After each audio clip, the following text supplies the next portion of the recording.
designed our weekly video segment to take you into the back shelves of your local video store, back where it says horror videos, and where kids are devouring some awful films that we call the video nasties. Are you freebasing? Inquiring minds want to know. I have to break free from this culture of mechanical reproductions and the thick incrustations dying on the surface. Fuck the prime time, bitch! On with the new flesh. The pain, I can assure you, will be exquisite. As for our deaths, come with me and be immortal. We have such sights to show you. Gotta return some videotapes.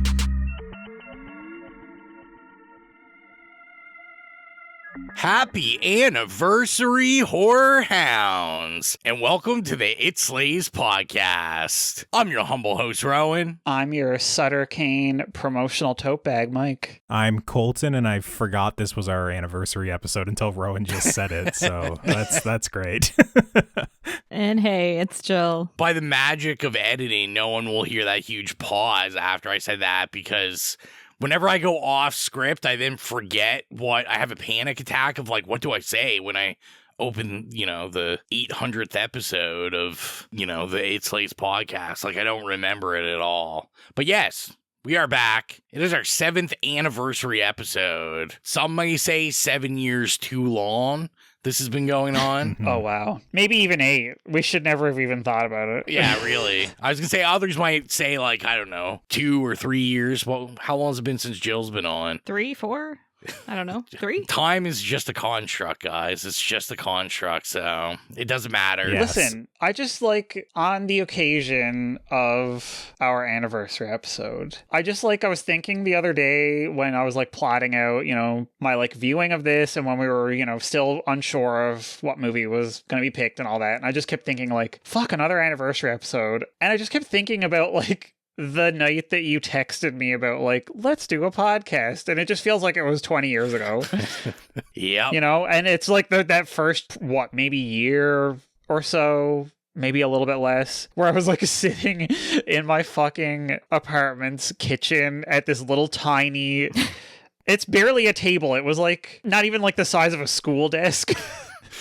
And you could hear my fucking fridge in the background, and I was using my plate. I didn't have an actual mic, so I was using my PlayStation headset as a microphone. So that's I just still the loved most unhinged shit about that first year or two of the podcast, where you were just using a PlayStation mic. Yeah, it's wild. Yeah. That's bad. It's the good times. That's how you know the OG listeners, when they know those episodes. Yeah. And then some of us have been involved in the show for, 4 years, but it might feel like 7. Yeah, that's right. Feel like 7 for sure. I was going to say, you got roped in, Colton. Probably this podcast would literally have 20 permanent people on it if Mike had his way, because every guest, they come on an episode, and then at the end Mike usually drunkenly is oh, you can come on the next episode and the next episode, and it's true. I do. That's why I'm here too. I was gonna say I think that's how Jill and Colton started. I was gonna say that is kind of what happened to me. I came on, was it The Witch and then a Leprechaun episode? Was that Yeah, it was definitely The Witch or The Lighthouse, one of those two. And then it was The Leprechaun right after it, because I was complaining about how I was oh, well, at least I got to review a good movie and not Leprechaun. And then they were no, you have to come do Leprechaun. Yeah, that's and then rough. Kept in touch for a couple of years and then eventually popped on. Exilia was the smart one, and she was I see an exit strategy here. So she was I'm going to do the smart thing and get out of here. You know what's crazy? I don't remember the podcast with just the 3 of us. Without Jill. That small time for, I don't know what it was, probably 5 months before Jill joined it. I don't remember it. Wow. Was it 5 months? Am I wrong? Was it over a year? I don't know. Here, I can look so. I'm going to look in real time. But Jill also came on and guested a few times before she permanently joined the rotation. A year. Yeah, she guested a few times, and I remember she was the foreign correspondent. Exactly, yeah. And then we wanted her to be part of the show, but it was the sort of thing where I don't remember the dynamic when it was just the boys. Yeah. I need to go back and listen to one of those episodes and just see what it was like. Oh, you know what? It was longer than expected because I remember I had a couple of picks. I had like Sweeney Todd and I had like Jurassic Park and a couple like that. And I remember Sweeney Todd, I got dog piled on, and then Jurassic Park. I don't think you guys liked it that much just for a horror show. And there was a couple like big picks like that when we were getting into it that I was just like, man, this is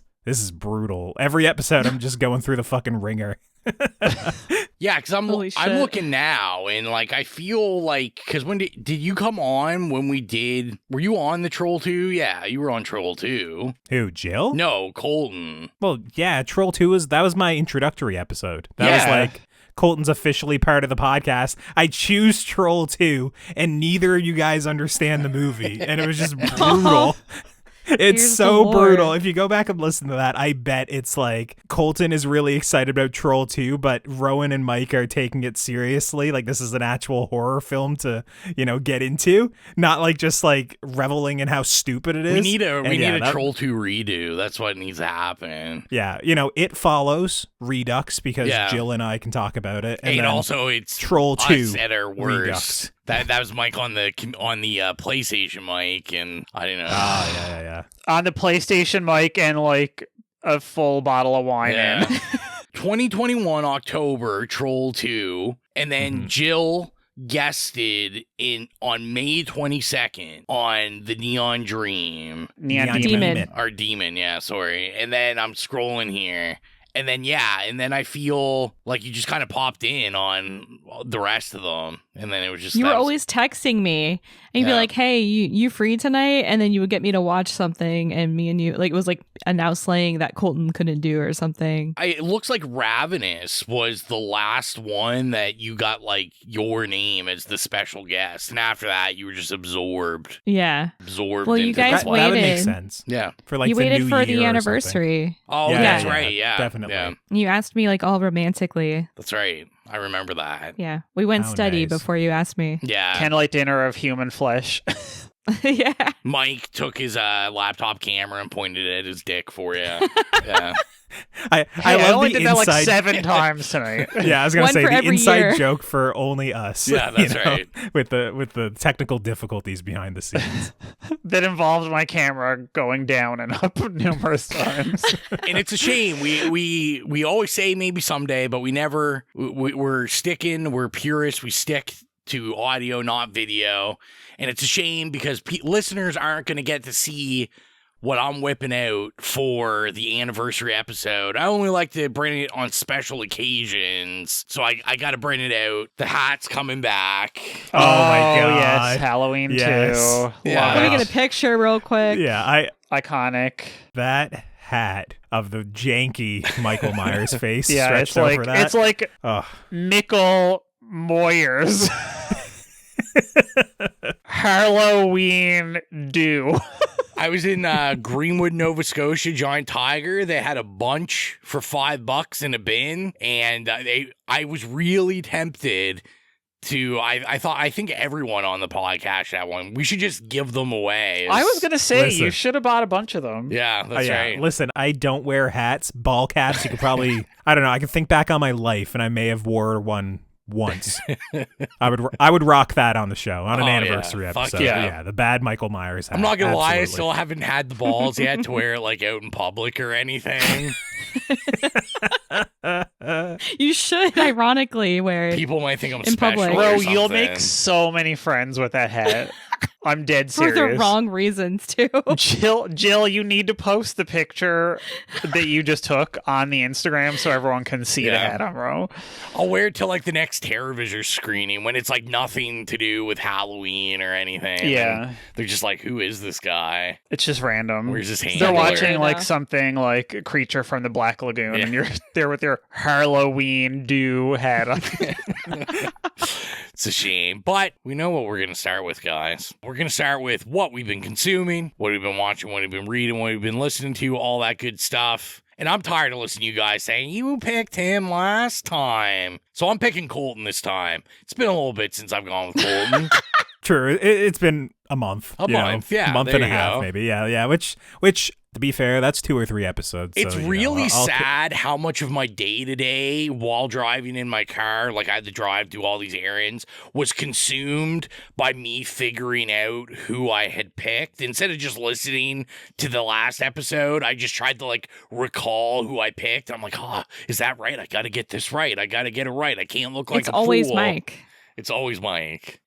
I thought you were going to throw us for a loop and say, I'm sick of trying to figure out who I picked last, so I'm just going to pick me and then That's what launch I into your thought, 40 too. minutes of all the Oscar You know what? shorts I'm you've a been good- watching. Yeah. I'm a good guy. I feel like I got to let you go first before I go. You know what I'm saying here? He's a gentleman. Yes. So I have been still happening to watch a movie a day. So Let's go.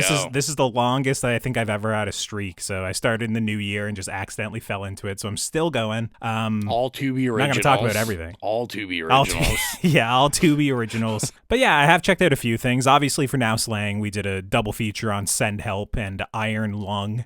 So if you want to hear our thoughts on that, you can go listen over there.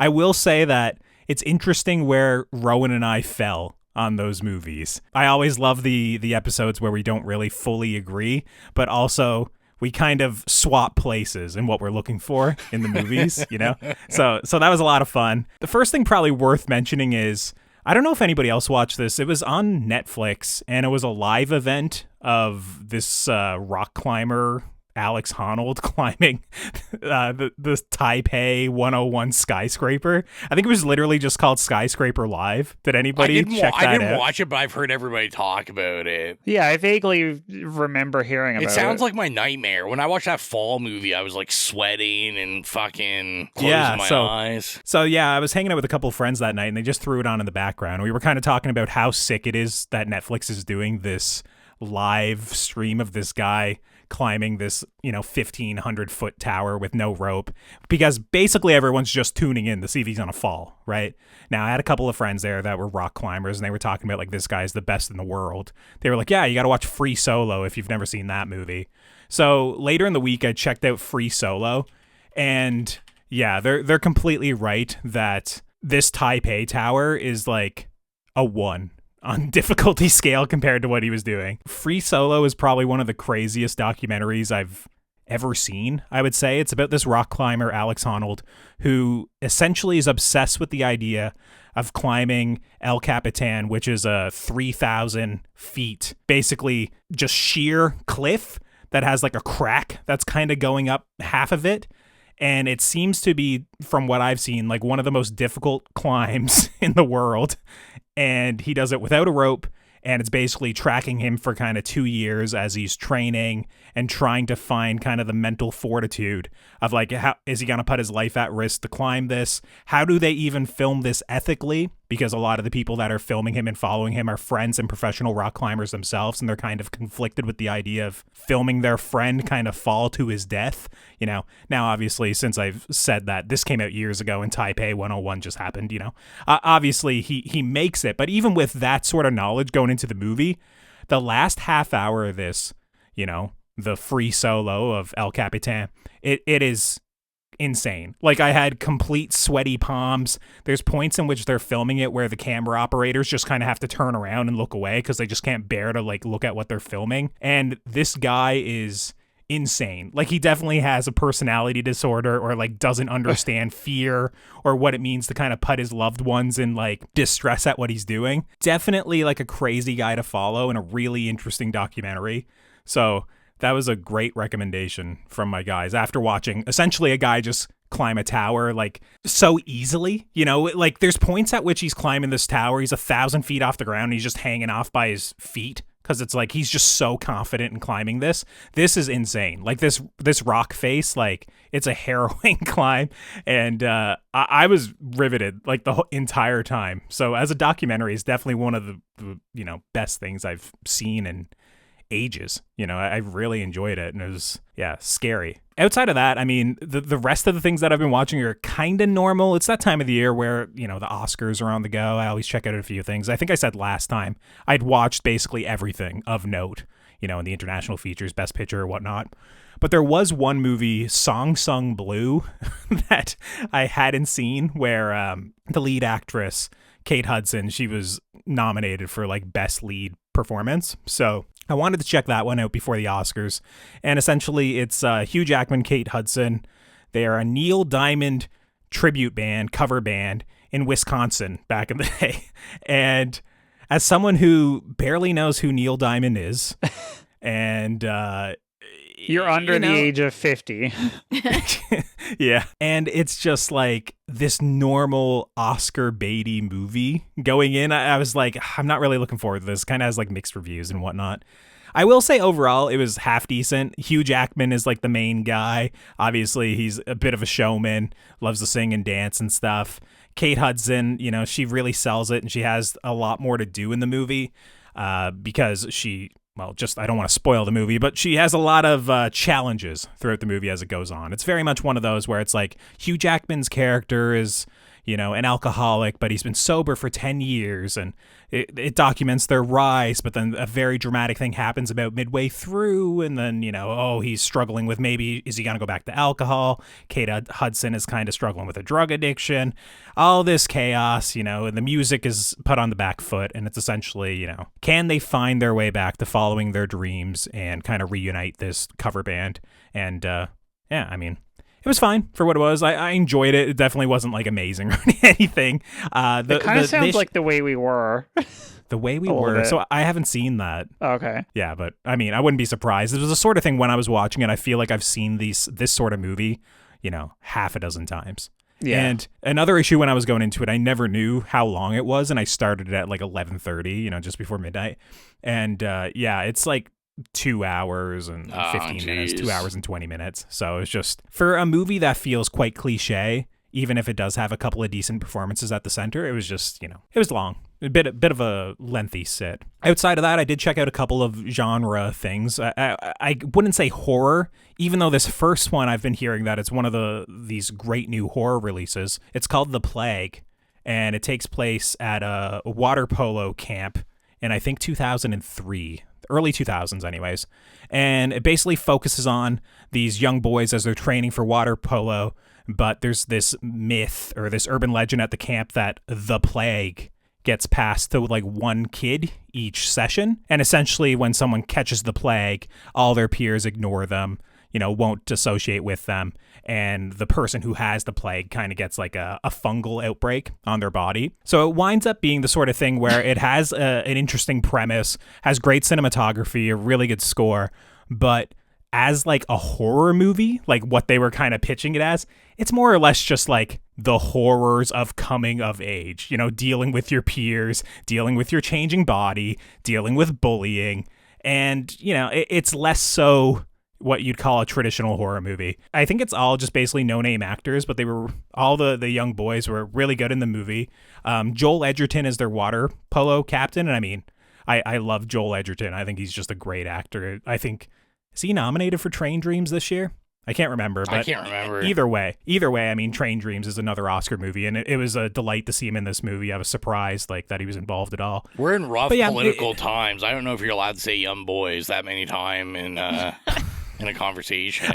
I don't know what to say when they're like boys that are like 11, 12, 13, like right on the cusp. We got Mr. Epstein over here. Pubescent boys. Yeah, I'm just...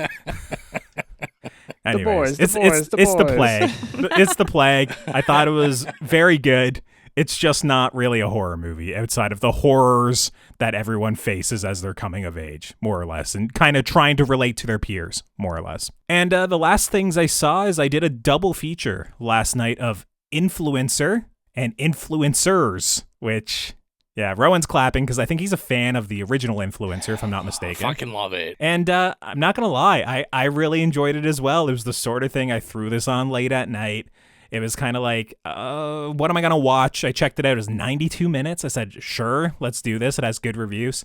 And yeah, I really enjoyed it. I think the lead actress, Cassandra Node, or I don't know how to say her name. I think it's Node. She was great. She's basically the premise of the movie is that she is vacationing in Thailand, keeping an eye out for solo influencers, and basically kind of ingratiating into like their circle of friends, the close-knit community, trying to take advantage of them to ultimately kill them. So it's sweet neat seeing all these like shitty influencers, whether it's like a beauty influencer or solo adventuring influencer. And specifically in this movie, it's one of the influencers she kills off. Their boyfriend winds up venturing to Thailand for like a surprise proposal, and it basically all of her like very carefully planned sort of events to kind of lead to killing this specific influencer. It kind of just starts to unravel and gets more and more chaotic. You need to watch this, Mike. You'll love it.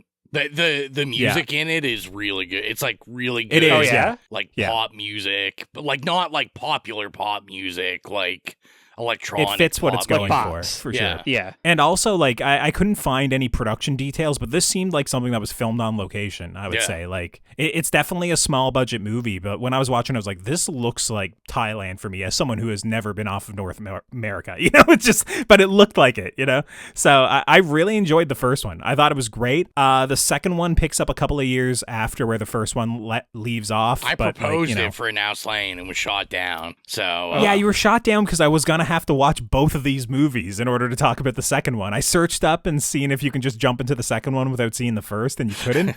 So yeah, I shot it down. The second one, I'll say overall, is a little weaker. It winds up being the sort of thing where they try and delve further into our main character. She has a significant other, a partner in the second movie that occupies a significant amount of screen time. And she does eventually go to Indonesia to kind of track down kind of a manosphere influencer. God, I forgot what the word was. A manosphere influencer, and then kind of like an OnlyFans model who's like a power couple essentially blowing up online. That it's fun kind of seeing like how she gets to them. But kind of this whole subplot and romance that's kind of bubbling beneath the surface, and there's, they're trying to do some twists and turns with that. I just thought it didn't work. I think the movie just would have been a lot stronger if it just skipped over the relationship stuff and we just picked her up in Indonesia, maybe with a disguise or something, in terms of like some of the killings from the first movie are kind of bubbling up on the news and whatnot. And, we just got like straight to the action because, just like slowing down with this character and trying to see like, oh, look, she can love another person is not really what I want to see from that character we see in the first movie, who's like ruthless, and so fun to follow. So it was still all right. It's just that first movie I think is a hidden gem, definitely worth a watch, where the second one I thought was like, it was all right. Cinematography, though, in the second one, big step up. Really good stuff in there. It's just, the writing and kind of the plotting overall, I think, lets it down a little bit. But yeah, that's basically all I've been watching. Jill, what have you been consuming? Yeah, not much over here either. Big watch, though, for me. I finally watched House from 1977, I think. Housu. Yeah. So we did that. One of my top 4 on Letterboxd. That's a slay.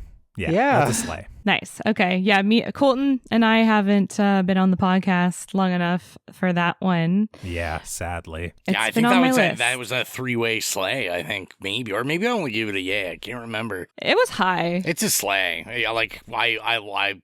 It is a slay. Whatever you gave it, it's a slay. I'm just going to say it's like an ultimate, I'm on mushrooms, this is the movie I'm watching movie. Yeah. You gave it a slay, Rowan, so you're fine. You're good. All right, I'm good, 3 guys. slays. 3 slays, yeah. It's one of Exili's favorite movies, so. Yeah, I felt that pressure because this is the second time. Well, I put it on before one night, but I was like, oh, I am not in the mindset to watch this movie, so I turned it off. And also because Jill's like, I haven't hit my pen tonight, so I'm not watching this. No, it happened because I was too high, and I was like, I can't do it. The other end of the spectrum. There is a threshold. It was probably before she was on the podcast, and then so she hadn't been around us enough to for her intellect to really get up there to understand it. Yeah, to appreciate a movie like this. Actually, Rowan, you're the one who told me to watch it because Oh, fuck yeah. speaking of Neon Demon, that very first episode I was here, I really love that movie. And I asked Rowan, like, what are other movies kind of like this that I can watch?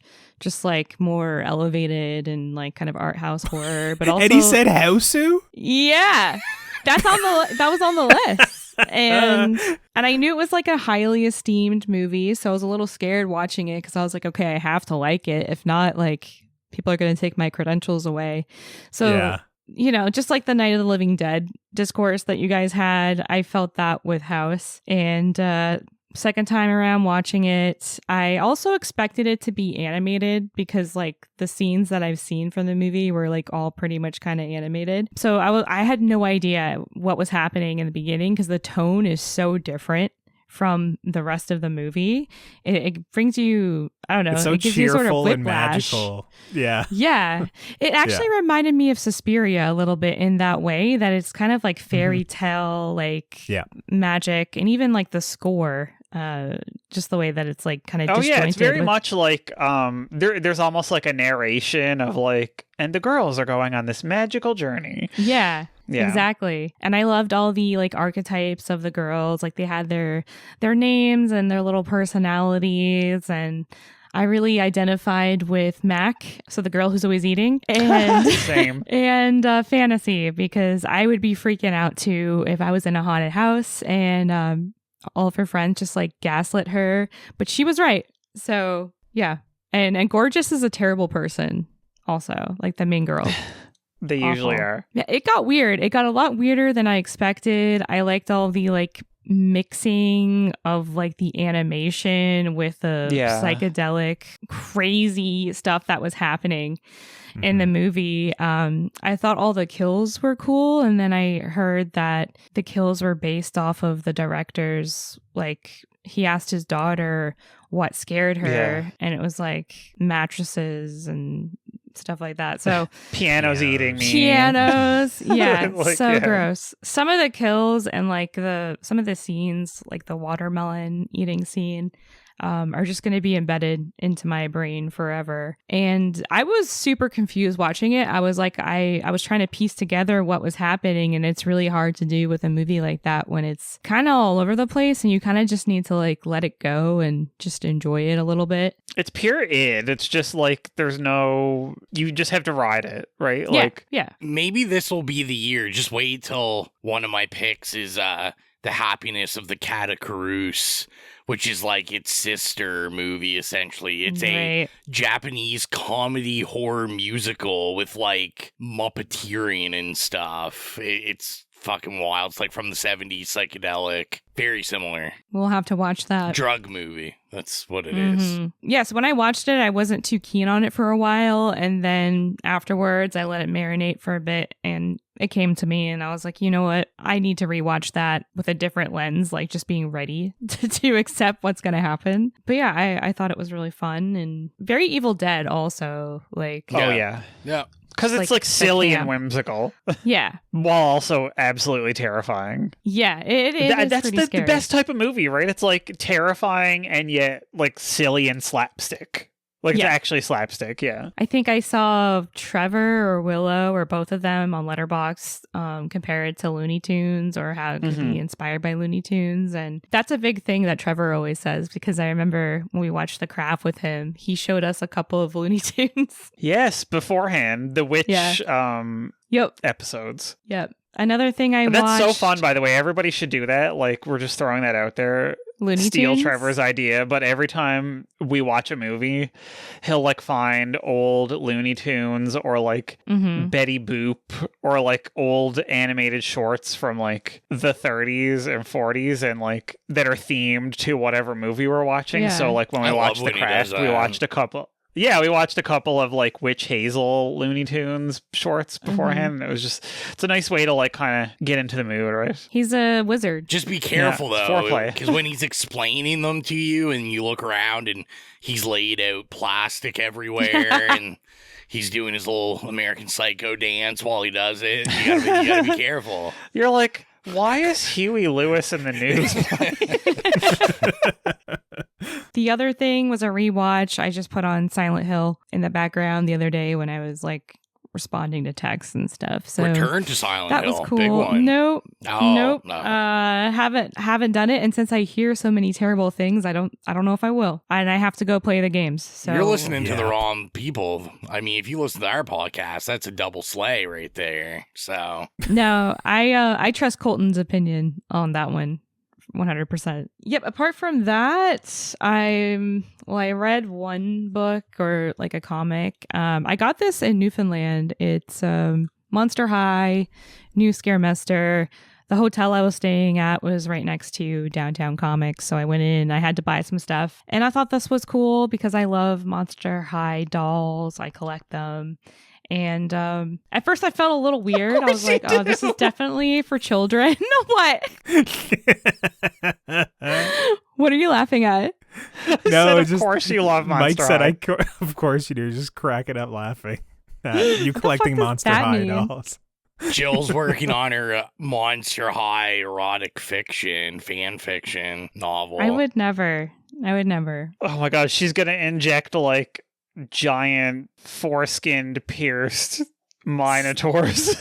I would never Monster do that. High I would world. never subject that to kind of a children's franchise because I'm not a sicko. But I thought the art was really nice. I think there's a lot of like stuff for adults in here, not just for like little girls who like the dolls. I don't know. I like all the puns. I like that the characters are the children of like classic horror characters, and that's like the gimmick, and I love a good gimmick. And I actually buddy read that with my friend Stacy. We read it at the same time.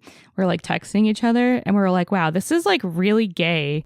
Like I was shocked that there's like several gay like lesbian relationships and I think one gay relationship in this, and it's like very progressive for the youth these days. So, you know, that would never fly in America, I feel like. Or anywhere else. They're all like buying Bibles Soon it now, won't. not Monster High dolls. Yeah. Not for the much youth longer. have ditched their Monster High dolls for the New Testament. I fucking hate Honestly. it. I took all my kids' is Monster where High we're going. stuff and I burned it. Burned it in a Stop it. bonfire. But it's cool. And I'm going to get the next one and I'm going to read that. So I think it's cute. The other thing I'm reading, I'm like halfway through it, is Lucy Undying, which is a Dracula novel. Oh, I want to read that. I love the cover. I'm obsessed with that pretty. artist. She has done a bunch of covers, yeah. Yeah, I love the art. By Kirsten White. So it's partially in the past, partially in present day. It's sapphic, and it sticks to the basic Dracula story, but adapting it and making it something new. And so far, I really like it. The only issue I have with it is that there's like 3 different lines of narrative. So you have like a diary, and then you have kind of like Interview with the Vampire style where she's like talking to someone about the past, and then you have the point of view of the girl that's like in love with her in the present and like interacting with her.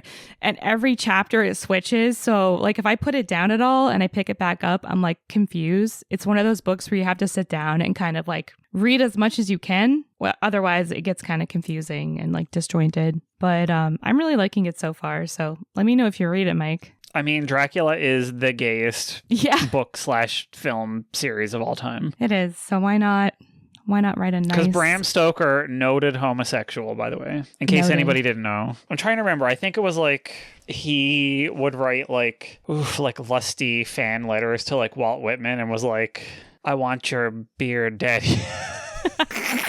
That's a direct God. quote, by the way.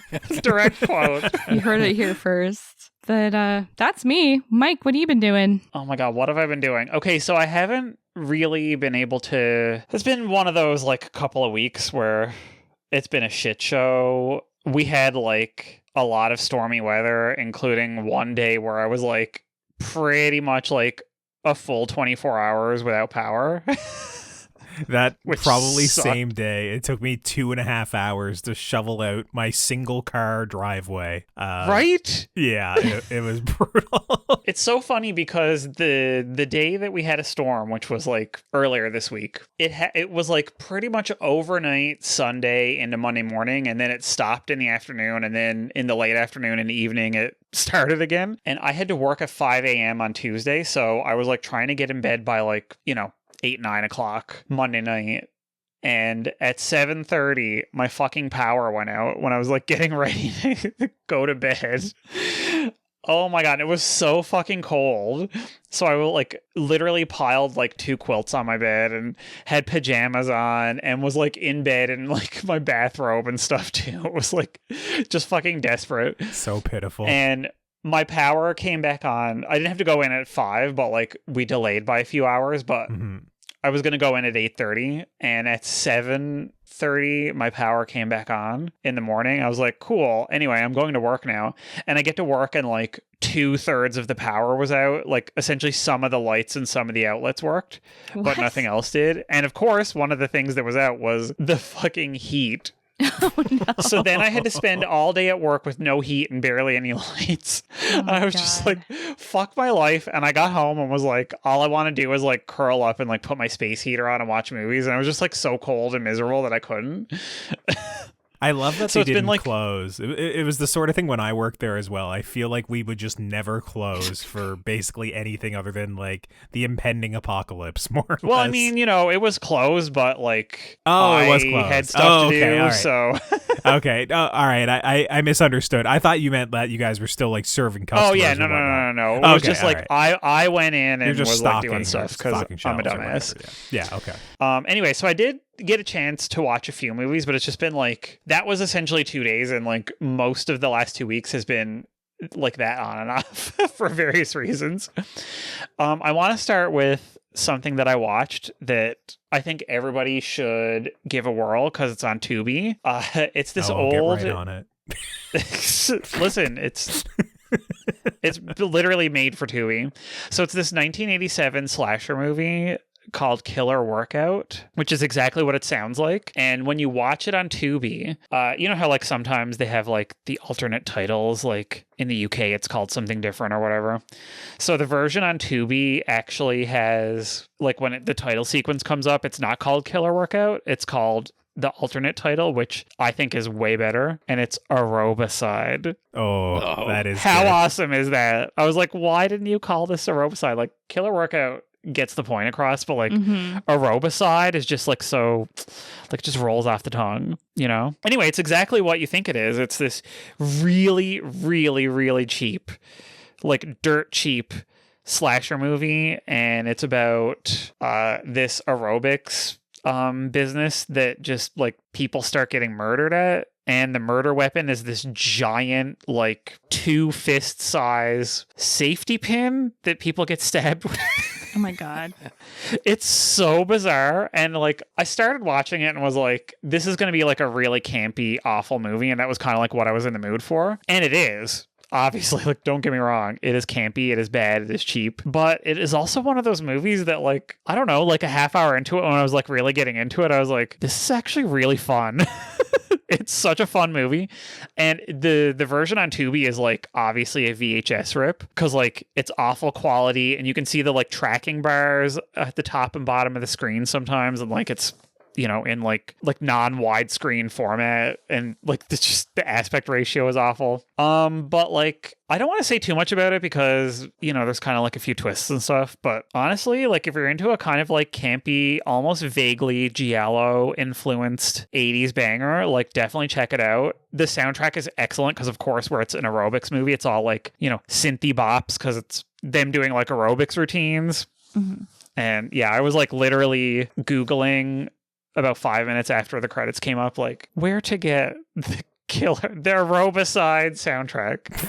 P.S. You can find some of it on YouTube. Nice. But yeah, so like I literally recommend that. Like check it out for sure. I challenged one of my coworkers who is I want to call them like a burgeoning cinephile. They're really into movies. They're like big on Letterboxd, trying to watch sure like where that a lot was of going. That B word was coming out slowly. Girl, cut me some slack here, okay? Anyway, the other day we were, having our like end of shift chat, and they were like, "Oh, I want to watch a movie, but I don't really know what I want to watch. Like, tell me something to watch." And I was like, "Girl, I'm going to tell you to watch one of my favorite movies, and then I will watch it, and we'll have a gab about it." So of course I had to go home and watch one of the greatest movies of all time. And I've talked about it here before, so I won't go on about it. 1985's musical masterpiece, dance movie extreme, Girls Just Want to Have Fun. Starring Sarah Jessica Parker, Helen Hunt, and Shannon Doherty, R.I.P. And it's so funny because I was like, "Oh, look, like here, let me like show you a clip from it and stuff." And they were like, "Oh my God, is that Sarah Jessica Parker?" And I was like, "Yes." And you don't hate her in this, you love her. This was before she became obnoxious, sort of post Sex and the City era. Mm-hmm. So Girls Just Want to Have Fun, it's one of my like deep lore movies. Like if I had to list 5 movies that I could not live without, this is one of them.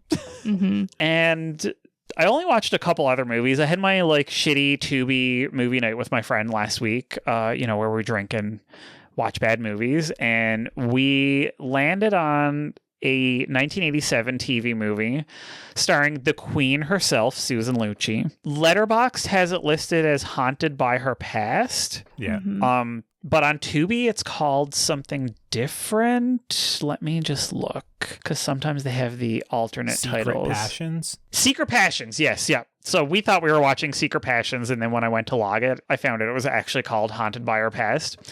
And it's this, like, obviously it's a TV movie, low budget, but it's this kind of fun haunted mirror / haunted inn film where it like kind of jumps back and forth in time, and like Susan Lucci finds out that like there was like this witch. How am I gonna put this? I'm having a moment now. Just like, can we rewind and let my brain reset? I can't deal with Rowan's hat. It's like so distracting. I can't deal with just how checked out Rowan is. Just he's checking fantasy football on his phone, just it's fantasy basketball. I did check that, but I was also looking at Mike's letterbox of the movies. He's following along. Yeah. Okay, fair enough.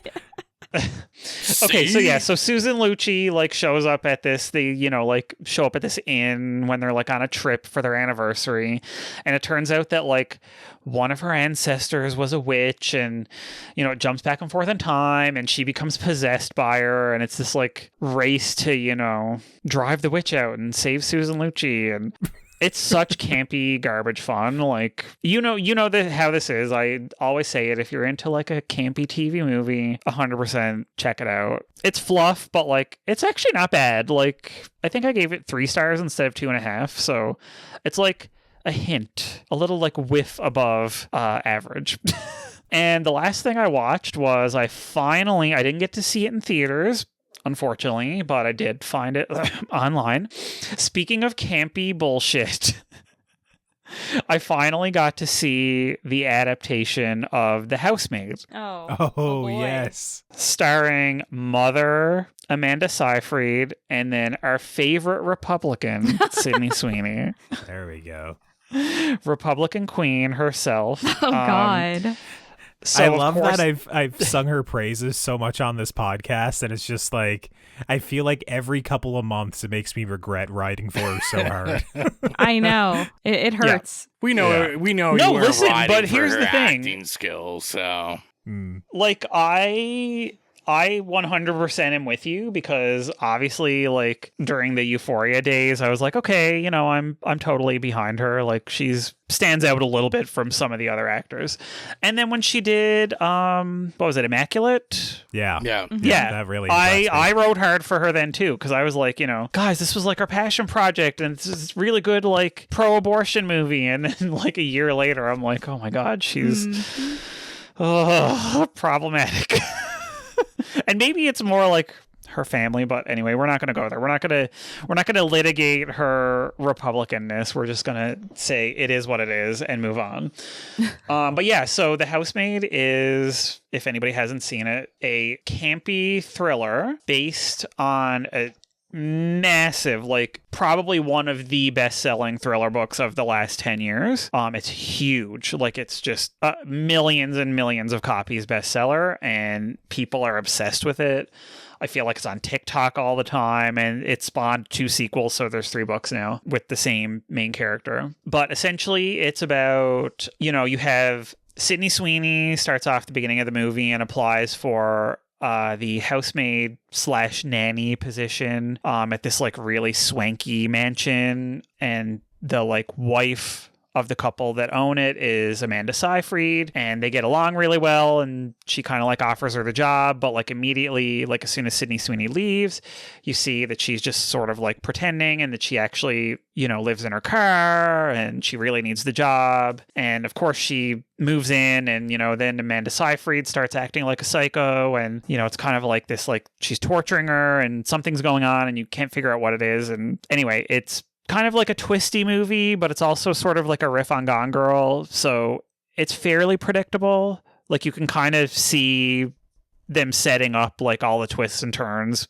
in advance, because there's not much to it. It's like 2 hours and 10 minutes long, but there's not much to it. So kind of like every time anybody says anything, you can kind of like go, okay, this is dialogue that is setting up a twist, or that is trying to lead you down the wrong path. And like, I was watching it going, I know exactly what's going to happen. I know where this is going, but like, it was still really enjoyable. And the husband in it is like super hot, and the acting is pretty good. There's a kid in it who's seems to me like at that runtime you could just watch Primitive War. So that's true. Well, you know what? Maybe next time I will. I do not regret watching The Housemaid. I knew it was going to be campy fun. The director also did the Simple Plan, or not Simple Plan, A Simple Favor. Wrong series. Oh, Simple Favor movies, which of course I watched and loved. So it's that same kind of campy, twisty thriller starring like cool, hot actresses. So yeah, I think it's still out in theaters. So it is playing. If that's your thing, go see it. Yeah, but it's also available online. So. Yeah, I think it's legitimately on VOD now as well. Like. Yeah, that's probably how I saw it. Yeah, I think in Canada it might be distributed by Cineplex itself, if I'm not mistaken. I seem to remember seeing their branding in front of like the trailer and whatnot. So I mean, it might just still be getting like an extended theatrical run just to keep making money. I feel like this is another one. Money, so yeah, this is one that I've been making meaning a lot to of watch money for months. I think it came out in December, and I've been meaning to check it out. And I was like, I'll eventually get it when it's on VOD. But then it's another one where I went in to click on it, was going to watch it, and it was over 2 hours, and I was like, wow. Yeah, I will say this. I also I was looking forward to it. I was like DMing a friend of mine who had seen it and was like, yeah, I can't wait. Like I'm watching this tonight. Like I'll let you know what I think. They gotta get out of the way. I put it on soon. and literally saw the runtime and was like, oh God, do I want to do this? Because you know how I feel about 2 hour plus movies these days. Yeah. But I did not look at the time once. So I will say that it does clip along, even though I found it a little bit formulaic. It's fun. It's well acted. It's well directed. It doesn't feel like 2 hours and 10 minutes. So I will say that. Let that influence you, if you will. They got to get out of the way soon, because I don't know. One of the movies I saw in the theaters recently, I saw, what's her name there? Colleen Hoover or whatever. Oh yeah. Ugh. She's got like another new movie based on her book coming out.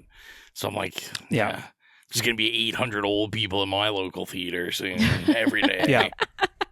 They got to line up for that trash. Help screening. Blake Lively isn't in this one, so that's good. Yeah. Well, it's funny that you bring her up, because she was in Paul Feig's last movie, which was Simple Favor. Yeah. That's why I said yikes. So. Yeah. God, Blake Lively is always where the fucking nuclear blast zones are. Well, bro, speaking of, what about you? What have you been up to? I'm not going to take up too much time because I weirdly haven't watched a lot, which is weird. I've been like off work for a couple weeks now. I fractured my ribs, so I'm like on drugs and, you know, living the good life, but not watching movies apparently. So I only checked out one Oscar thing. I watched, this week. Wait till the next episode. I checked out the short Jane Austen's period drama. Ooh, is it about menstruation? It absolutely is. I absolutely love this. It was hilarious. And it's funny because we talked about last episode how like all of these shorts are always like tear jerkers and they're like always real sad. This is the complete opposite. So it's set up as a period piece, like everyone's in fantastic clothing and it's set way back in the day. And it's literally about women menstruating and men not understanding it whatsoever. And it's hilarious. I laughed the entire time. You can get it on, I think in the US and Canada, it's on, I don't know if anyone uses it, Canopy, which is like a library service. It's on there for free. Everyone should use that because support local libraries. I like it. The only issue I have with it is you only get like I think 15 tickets a month, and like if you get a full-length movie it's like 5 tickets, so it's like you can only watch, like this was 2 tickets to use, and it's literally like I think like 15, 20 minutes long maybe. But yeah, I watched it. It was hilarious. Everyone should go watch it. Oh, I guess I lied. I did watch another thing that was nominated for an Oscar. I forgot.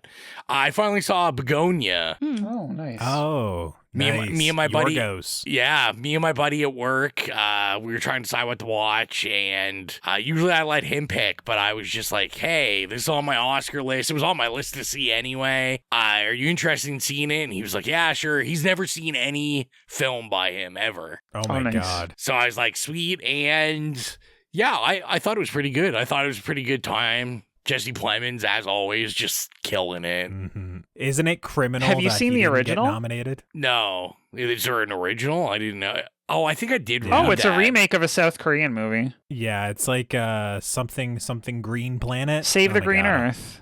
Is Save that the what it Green is? Planet? Okay. Yeah. Yeah. I watched Something it like like that. 6 months ago on imported Korean DVD. What were you saying, Colton? It's criminal about what? Yeah, I was saying, don't you think it's criminal that Emma Stone was nominated, but Jesse Plemons wasn't? Yeah, for this movie? It really was, Yeah. because he is carrying this entire movie. Yeah, I'm also just a huge Jesse Plemons fan anyways. Like, I love the guy. He's great and everything. Meth Guys, Damon. can I say something? Yeah. If you put a lineup of people in front of me and put a gun to my head and said, No. point out Jesse Plemons, I No. would literally, my brains would be all over the wall. No, come on. I'm so sorry. Come I on, can educate never him. remember who he is. He's Meth Damon. Do you know Yes. Meth Damon? It's so easy. 'Cause Yeah. You're like, oh, that's kind of like Matt Damon, but there's something off about him. That's exactly In it. fact, I went for breakfast this morning at Cora's, and there was like a 20-year-old there that had Jesse Plemons' face. He didn't look anything like him except in the face. It was just like shaped the same, and his eyes were the same. It was really creepy. But anyway, yeah, I thought this was pretty good. I'll be honest, I think I liked it more than I liked Poor Things. This is just my kind of weird. And I mean, it's Jesse Plemons, like Colton said. I'm also a sucker for Jesse Plemons.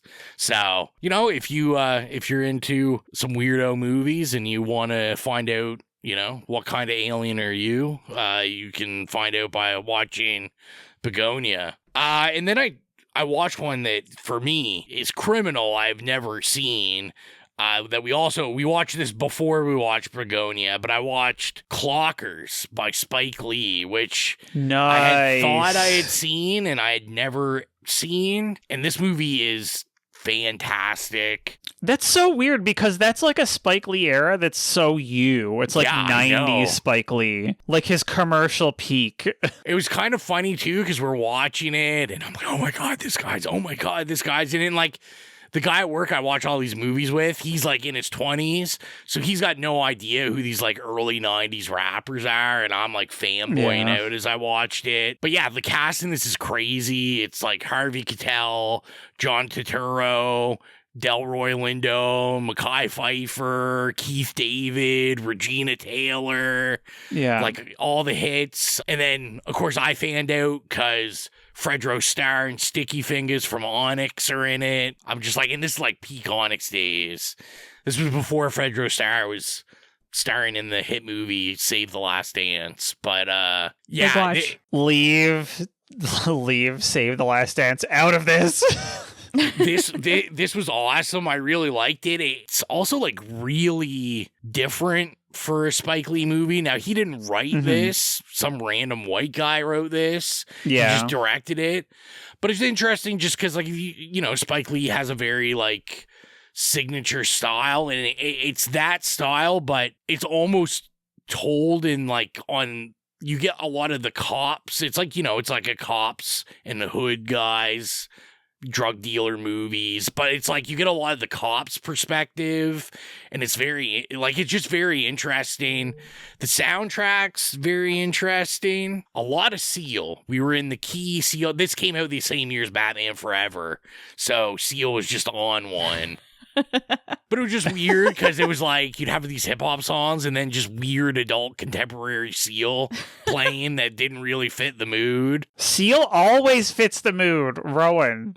How dare you? Seal is the mood. I said it during Sinners, but just Delroy Lindo is just always good. Like, he's so good in this. And yeah, he's just, it's amazing. I couldn't believe I'd never saw this. Also has a very young, I can't think of the actor's name, and I will exit it on Letterboxd, but who's the guy in The Sopranos that plays like Tony's best friend, the younger guy? Is his name like Timothy or I don't know, something. Now I'll have to edit and I'll have to look it up. It's like one of the co-stars of The Sopranos. He's like in it. Michael Michael Imperioli, yeah. Yeah. He is also in this. Beautiful. He plays a dirty cop in this. Oh, I think he was in Song Sung Blue that I watched. Oh my god. He was in that movie as well. He is a good actor. People that like Sopranos are going to kill me. Christopher is the character's name in Sopranos. Yeah, see, I don't like you. I don't ever remember. Like, I've seen 2 episodes of Sopranos. So. Yeah, fantastic movie. Check it out if you haven't. Colton already said the Now Slaying ones. I checked out Dogma it's been a long time. I think I've only seen Dogma once, like when I was a teenager or kid or something. But the long-awaited 4K came out. This has been a movie stuck in physical media limbo for like 15 years. It came out once on Blu-ray, and then they never printed any more copies, and then they kept teasing that it was going to come out, and then Harvey Weinstein had his issues, and he owned the rights to it and wouldn't let them go. Had his issues. Yeah, had his issues. Point that out as well. That is going down in the record books for like that's understatement. The most smooth gloss over. Yeah, you know, Jeffrey Epstein had his issues. Yeah, just a couple issues. But yeah, so Kevin Smith got the rights, put it out on 4K. It's kind of cool when you start it. There's like 5-minute intro of Kevin Smith just like talking about the demand for the 4K and the importance of physical media and why you should be buying stuff. Was it also the anniversary? Yeah, I think it's like the 25th anniversary. Like it's some anniversary for it. Because I'm pretty sure they did screenings in like Toronto and stuff. It looks fantastic. I enjoyed it. It's not my favorite Kevin Smith movie. I couldn't really remember a lot. Like I said, it's been a long time. I knew Alanis Morissette was in it. Alanis, of course. You know, this one's got like a very like star-studded cast in this one. Like Chris Rock is in this was Kevin Smith's like commercial peak, right? Yeah. I think what he could literally pull anybody he wanted for these movies. What disappointed me is for some reason I thought George Carlin was in it a lot longer than he was, and that just made me sad because I was like, oh yeah, I think George Carlin's all in this. But this is good. Like, to me, this is like mid-tier Kevin Smith. And then the last two things I watched, the first one is Mike Epps' new stand-up Delusional on Netflix, which I gave a 3-star, and then I was like, I wonder what other people are saying. And then I saw like everyone else gave it like a 1-star. I don't know. Mike Epps is like one of those stand-up people that like, I don't know if his stand-up material is very good, but he's got like a presence that he's just like, I saw a lot of people describing him as a drunk uncle. And they're like, you know, like sometimes your drunk uncle is funny, sometimes he's not really. And I don't know, I just think he's got like a charm to him. And, you know, I just like to hear him talk. He's funny. It was like pretty mid, but it was late. I was feeling silly. I had a few good laughs. And then the last thing I saw, I was promoting it last episode. I went and saw Poltergeist in the theater, and it was my first time ever seeing it, so that was kind of cool. Man, can you imagine if Jill didn't ruin my pick when I wanted to pick that I know. like last time? How like all the universe would have aligned? I was telling Josh about it, that guy that owns TerraVision, that I was like, we were literally gonna like do this movie. It would have came out right on time. Mm-hmm. I was like, unfortunately, you know, like Women. We had to let a girl on the podcast, just ruin it Ruin all. everything. Jeez. Yeah. I mean, as always, I'll keep a tight lip. I feel like that movie at some point will get reviewed by us. So yeah, I saw it. It was cool. It was snowing, so it was like a smaller audience, but it was still like, I think there was like 30, 40 people there, and we gave away some prizes. We gave away a cool prize pack. They got Poltergeist on 4K. They got Poltergeist 2 and 3 on Blu-ray, and I gave them my personal copy. I had the original Poltergeist novelization that got printed when the movie came out, and I threw that in the prize pack. I'll be honest, if you want it and you're listening, I checked. I'm able to get another copy of it fairly quickly and cheaply, so I was like, I gotta have a copy for myself. So yeah, that's literally everything I watched. I haven't watched anything else. So with that, we gotta announce our film. I'm sure if you clicked on it, you already know, but yeah, it's our anniversary episode, so we let you guys decide. You guys voted.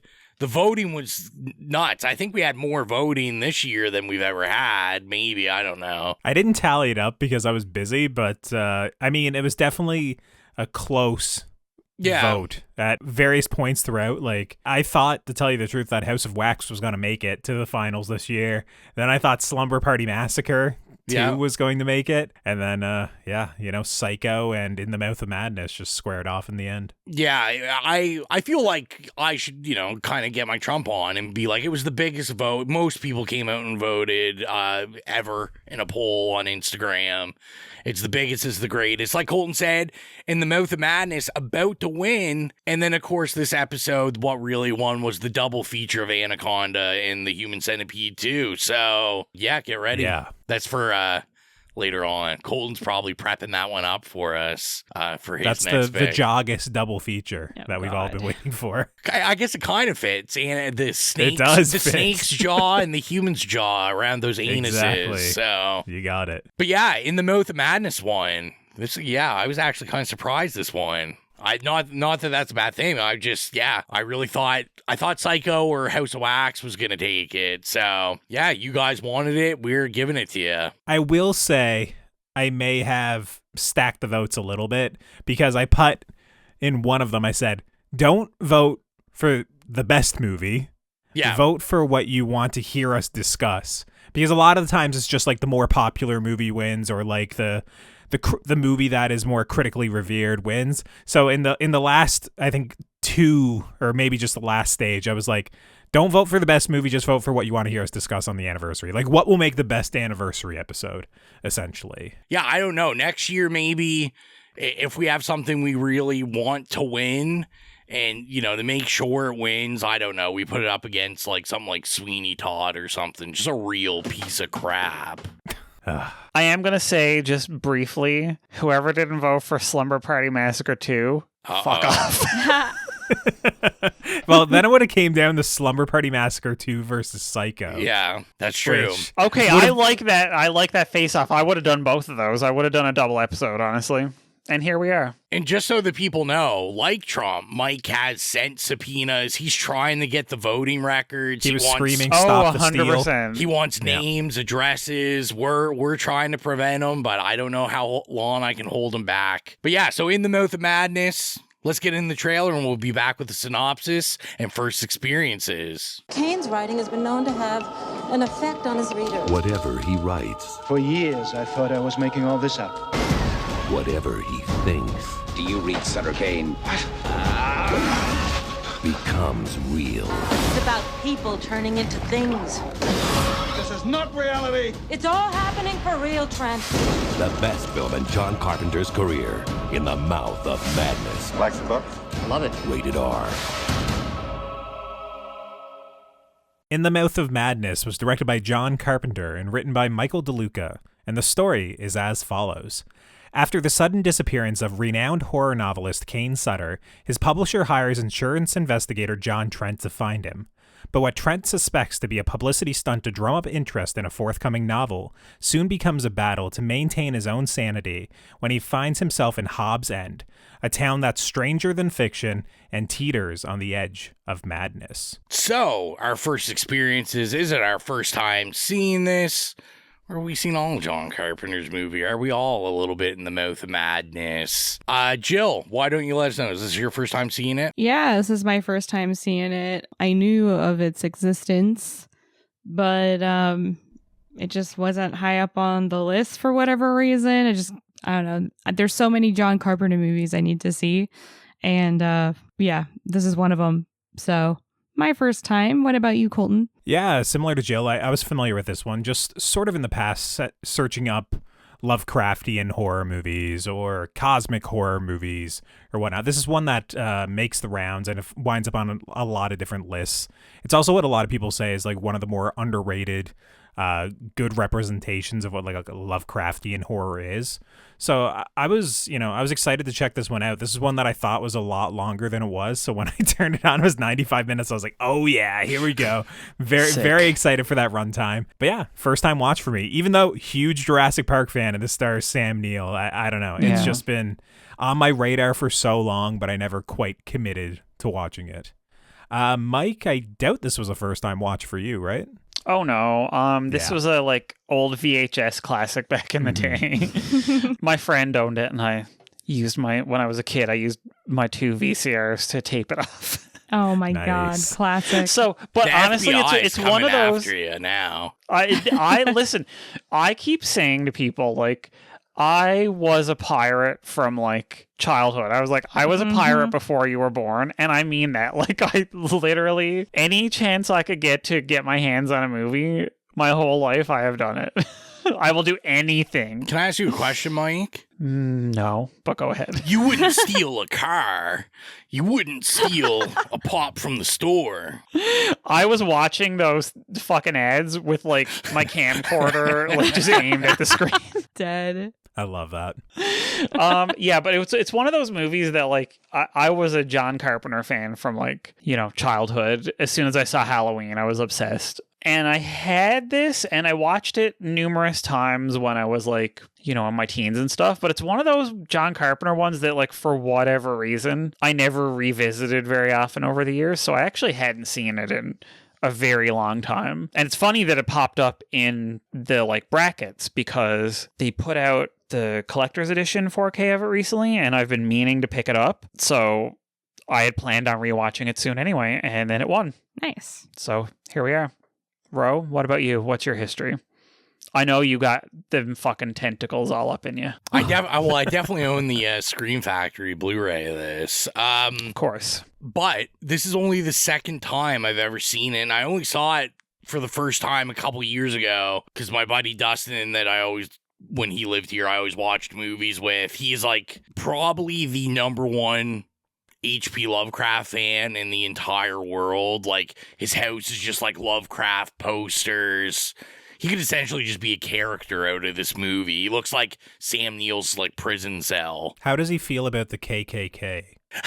I should ask him that. I remember like when he, because he asked me about it, I remember, and I was like, I haven't watched a lot of like Lovecraftian stuff. And I remember he's like, oh yeah, you should. And he gave me the warning. He's like, a warning, he was like a little racist. And I only saw this that one time with him.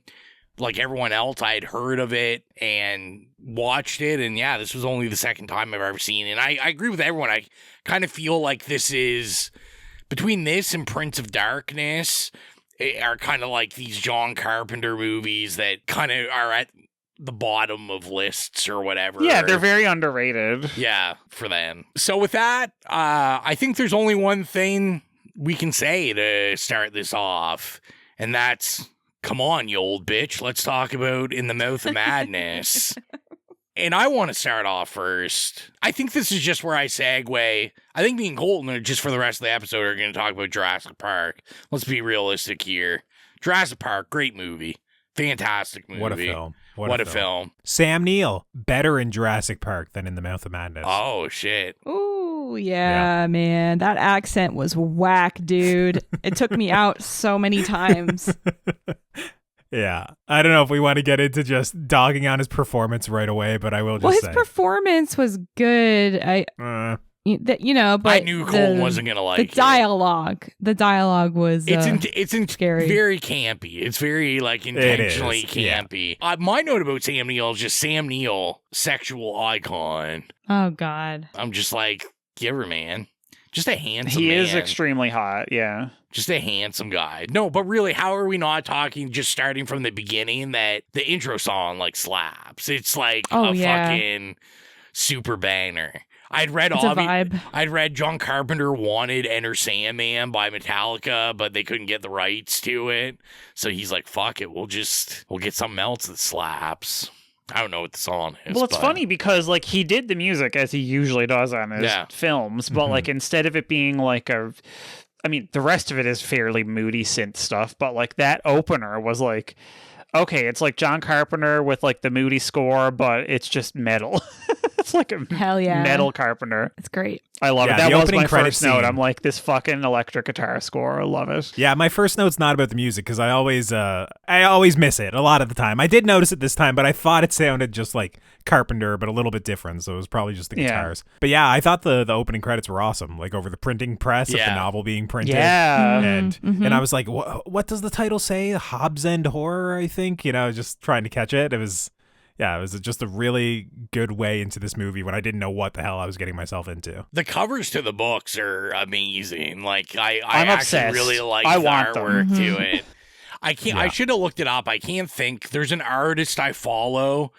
I think they're from the UK or maybe the US, but like they design independent horror authors covers, and like they very much look like that. Like they're very like, I always think of them as like gross Clive Barker-esque covers, and I just I think the covers in this are absolutely amazing. Opening scene though, shout out to Smallville, my guy John Glover in this as the doctor, the institutional doctor. Every time I see him, I'm like, who the fuck is this guy? Why do I know him? It takes me forever to realize it's Lex Luthor's dad in Smallville, but I figure it out eventually. I recognize him as love well. the institution because it has like whiffs of like Stanley Kubrick. It almost made me think of like, I don't know, 2001 or something, because it seems kind of futuristic and out of time. Shot in Toronto, the institution. Oh, nice. I read it's actually a water filtration plant. Oh. Fun fact for you. Not John Carpenter getting the fucking Toronto film tax credit for credit. You got to get that tax credit. Is this the part where I thought someone was going to give the quote, not the Carpenters, but I will say, like, I'm just riffing off the first couple, like, kind of shots of the film, but I thought overall, like, it's very interesting how, because this is 94, I just thought it, like, very kind of meta for John Carpenter.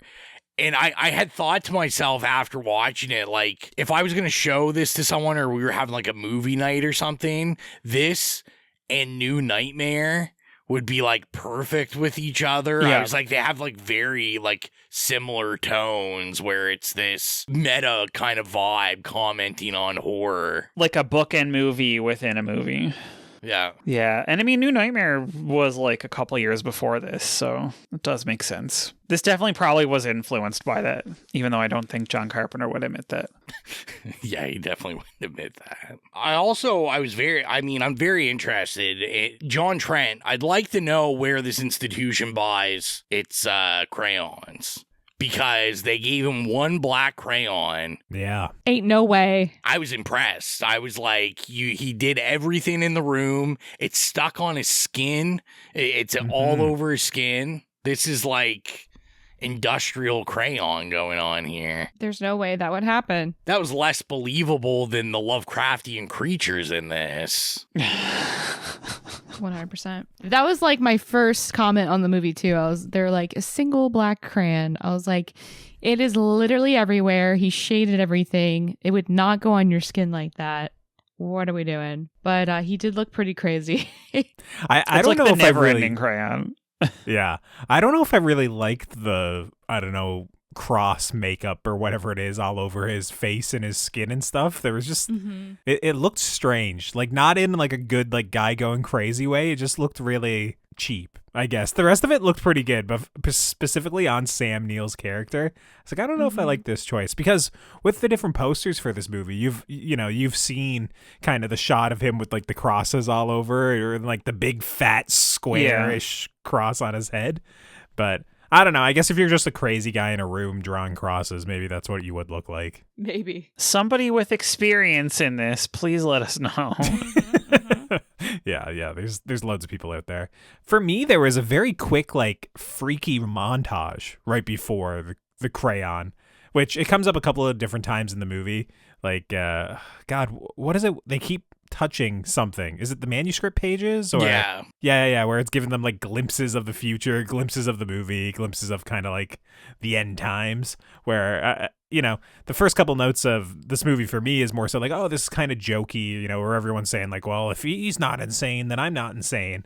But then I was like, okay, we got a good freaky montage here. This is kind of fun. This is going somewhere. I love the opening montage stuff, and I just think overall like it was very interesting, even like the cinematography and stuff, because it really intrigues me that I feel like out of everything I've ever seen, this feels the least John Carpenter. And I don't know, I feel like that might be like because of the campiness of it, but I feel like a lot of the angles, I don't know, there's just something about this that I was like, it just, when I think of like Halloween or like Christine or, Escape from New York or like anything like that, I was like, this seems so different, or They Live, or anything like that. Like, it seems so differently shot and just such a different tone, because Carpenter's usually like pretty serious in his horror, even if this horror isn't serious. So I think it's interesting. I am curious. I did read like,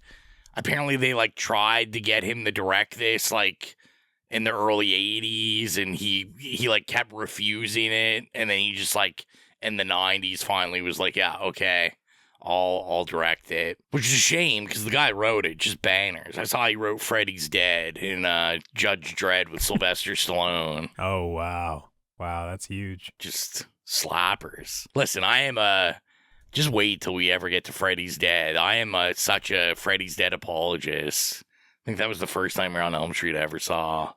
So none of us are surprised by this. Yeah, I mean, yeah, probably explain a lot. It's because your man Breckenmeyer was in it. That's true. Shout out to Can't So I was thinking, Mike, in this, I feel like you're the one, maybe Colton could think of this, but I was thinking just in general, I was like, how many movies or horror movies, I was trying to think like in this type of genre, like, there's not many that are, like, I feel about, like, writers, like, horror writers. Are you? I don't know if you're being facetious or not. Are you serious? I feel like many Stephen King novels are about horror writers. The Shining. Like, The Dark Half. I've never seen The Misery. Dark Half. Oh, yeah, Misery, Oh, it's good. Amy Madigan's in it. Fucking Oscar nominee Amy Madigan. Tubi tried to play Secret Window when I finish this movie for me. Isn't there like a character in It who's like a writer? Oh shit! Well? Yeah. I am pretty sure Stephen King in most it's just of his all books. Stephen King, eh? Yeah, for like the first self-insertion. Yeah, 15 years, it was always the writer self-insert. See, this is why I ask you guys important questions, because I was like, man, I can't really think of many. And for some reason, all I could keep thinking about, probably because of the sliminess in this, was I just kept thinking about Naked Lunch. And I was like, that's the only thing I can really think of. Oh, wow. Some other ones, there's Sinister. It's about a horror writer. Oh, yeah, Sinister.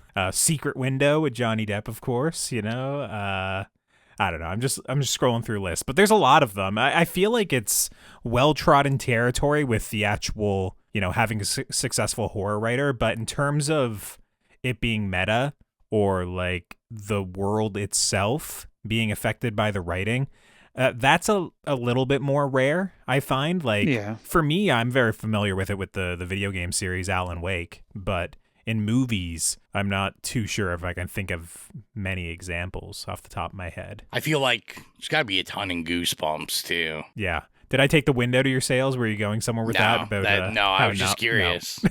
I was literally just curious. I was more so worried about our protagonist of this movie being in like insurance adjuster or insurance fraud investigator or whatever. Mm-hmm. And I was like, oh, geez, what are we getting ourselves into here?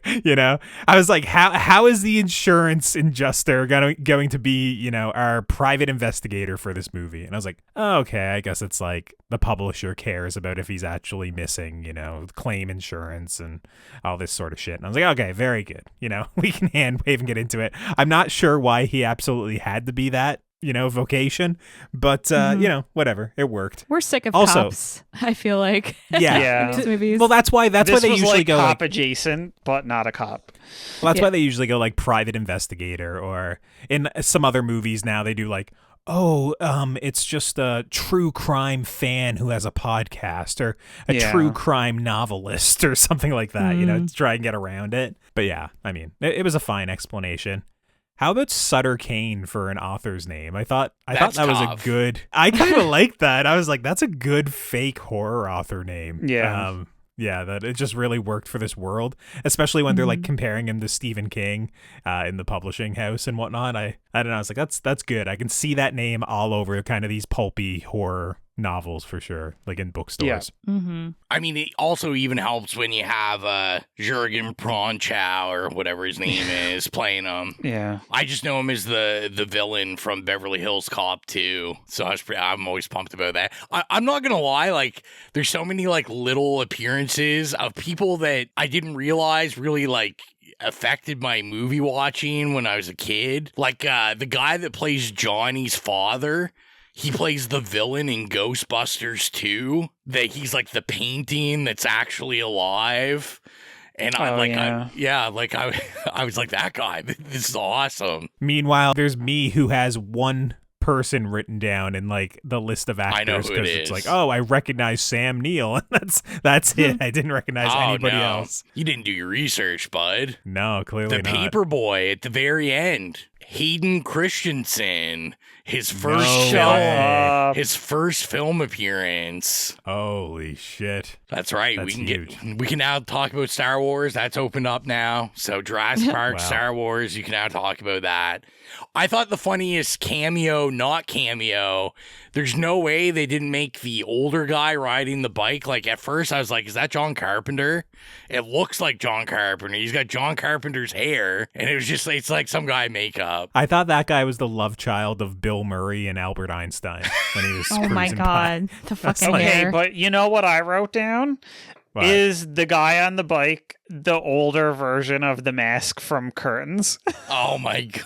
I was like, that is the fucking Mask from Curtains, like 40 years later. It does actually look like that, so that is scary. Just go back after the episode and just look at the Mask and then that dude again, and yeah. Which is maybe to say that John Carpenter looks like the Mask from Curtains. I don't know if we want to talk about the bike ride already. I feel like just skipping over the axe scene.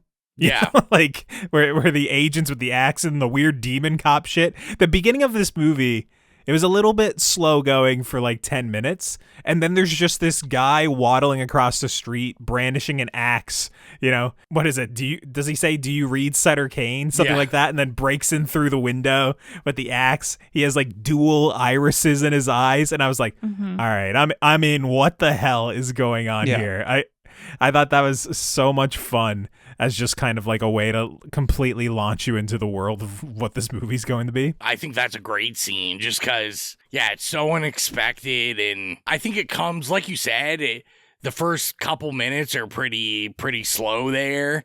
I do like the institution stuff, but really, once you get out of that, you're kind of off to the races, like with the axe scene, and you're just like, holy shit, what's going on? And I really like the kind of melding, we were talking about the insurance angle on this, but I like this mixture of like horror pulp, Carpenter's horror, but also like this like noir style going on as well. Like obviously John Trent's like set up as the noir character, like he's always smoking. They kind of frame him in this like hard-boiled detective kind of angles and shots. And yeah, I guess there is a femme fatale in this as well. And I didn't draw the noir connection when I was watching it because noir is another one of those genres that I find really hard to sit through. Yeah. But you are right. He's definitely like the stereotype for the detective in those sorts of movies. And I'm going to sound like Mike. I can't believe this, but I thought Linda like criminally underused in this. Like, thank you. And she was serving so much cunt, like at the beginning, with her fucking glasses on and her messy bun in her hair. Mm-hmm. She has my favorite horror scene in the movie, but yeah, I just kind of felt like once we kind of get to the town, like it's kind of weird. I just felt like she's always there, but it's always just like a lot of flashes or quick little scenes. And I'm just like, I feel like she's basically not even really part of the story once we're in the town. And it's just kind of John Trent and Sutter Kane. And who just wants to watch a dude? So is it the scene when you said she's in your favorite scene? Is it the one where she's like bent over backwards on the ground with her head upside down? It's so good. I fucking knew it. It's so good. Fucking knew it. I thought it was going to be the scene where she tries to start making it with Sam Neill. And her lips are just going everywhere and her hands are going everywhere. And it's like the worst attempt at a makeout session I think I've seen in film in quite some time. That was horrifying to me. No, I thought like the head backwards, like it was very The Thing. Yeah. Like I thought it was like The Thing mixed with like Evil Dead because it had like this silliness to it. But I thought it was creepy. I was like, that's creepy. Contortionist anything freaks me out. Yeah. And, the slow way she came out of the car. Yeah, as soon as I saw that, I was like, oh, Jill's going to get the heebie-jeebies with this one. Oh, yeah. Like kind of the crab walking out of the car, Just Yeah. It's like my favorite element of this movie, like the special effects, like the mutations of the villagers, the Lovecraftian element. I love that you get that like slow descent into madness, and then you have these like hints of like old gods everywhere, and then like in the third act it just goes completely like off the rails. And I don't know why, but I didn't, because it's in the title, In the Mouth of Madness, but I did not expect it to get so weird, and I was delighted by that. Yeah, I was happy as well that we truly went there in the end. Like, I mean, I feel like there's no direction to this discussion. We're just kind of jumping all over the place. But I mean, if we're talking about the third act specifically, that section where he kind of reveals that the story he's writing is the movie we're watching, and he rips a hole like in reality itself, and you can see like the pages of the novel there, and then there's this black void that Styles is narrating as Trent peers into it. That was like truly, when I was watching that, I was like, okay, this is some like Lovecraftian shit 100%, because it's like the horror of just like something outside of like what your mind can even like basically realize, like that character in that moment, just basically dealing with this inexplainable horror, but also just the horror of existence, that existential dread. I like seeing that section with the description of the abominations coming out of the hole and stuff. I was like, this is some like top grade shit. And like they hinted at it a little bit earlier with the painting. Yeah. on the church, and she's like, and they both are like, yeah, because it's indescribable. Mm-hmm. What happens there is just, he even says it's not describable. Yeah. Mm-hmm. And that kind of reverberates through the rest of the movie. But that's what Lovecraft does a lot in his writing as well. Like he more so describes how things are undescribable. You know, and he doesn't just talk about like tentacles and horns and like, oh, it had 3 toes and 2 long claws. It's more so about, you know, the horror at which just like facing this creature or this god, and about how the protagonist can't even grasp to face it and basically instantly is driven mad by it, right? Yeah. So that's the hard part with like adapting a lot of his stories. It's just, you have to reveal the monster, you have to show it, and it just kind of does a disservice to the work that you're adapting, like just kind of boiling it down to being like, oh, it's just a tentacle monster or whatever, you know? Yeah, it's like the same like depictions of Lovecraftian monsters that are already out there. And that's kind of like what you have to do. I feel like, yeah, even I'm trying to think of other movies that do Lovecraftian stuff, like Nope. But it is all like something that has been depicted before, even though it's like indescribable. Yeah, if you just Google it, like the ones that pop up are like The Void or Color Out of Space, which we covered on the show, you know. Jacob's Ladder is one. I'd say Annihilation has tinges of it. Yeah, it very much, for me, it always winds up being just essentially the horror that's beyond your comprehension. It's always like the horror is derived from almost like conceptually this idea that's too large for the protagonist or for like the world to understand, and it basically just drives everyone mad. This is usually what I find. So in this movie, where like literally the entire movie or the entire world goes crazy essentially by the end of the movie, and it's like the protagonist trying to grapple with that not only is he in a novel and maybe he doesn't even exist because like an author wrote him into existence, but he's also sitting in a theater watching the movie that we're watching, kind of like just complete, you know, lack of any self-control or, you know, any agency. That's like, oh, okay, yeah, this is just like top grade, you know, cosmic Lovecraftian horror that I just basically, you never really see it. I don't find in film. It's quite rare. You know, you see it in like video games and whatnot a little bit more, because there's other ways to fuck with your ability to have direct agency on the character or control. Yeah.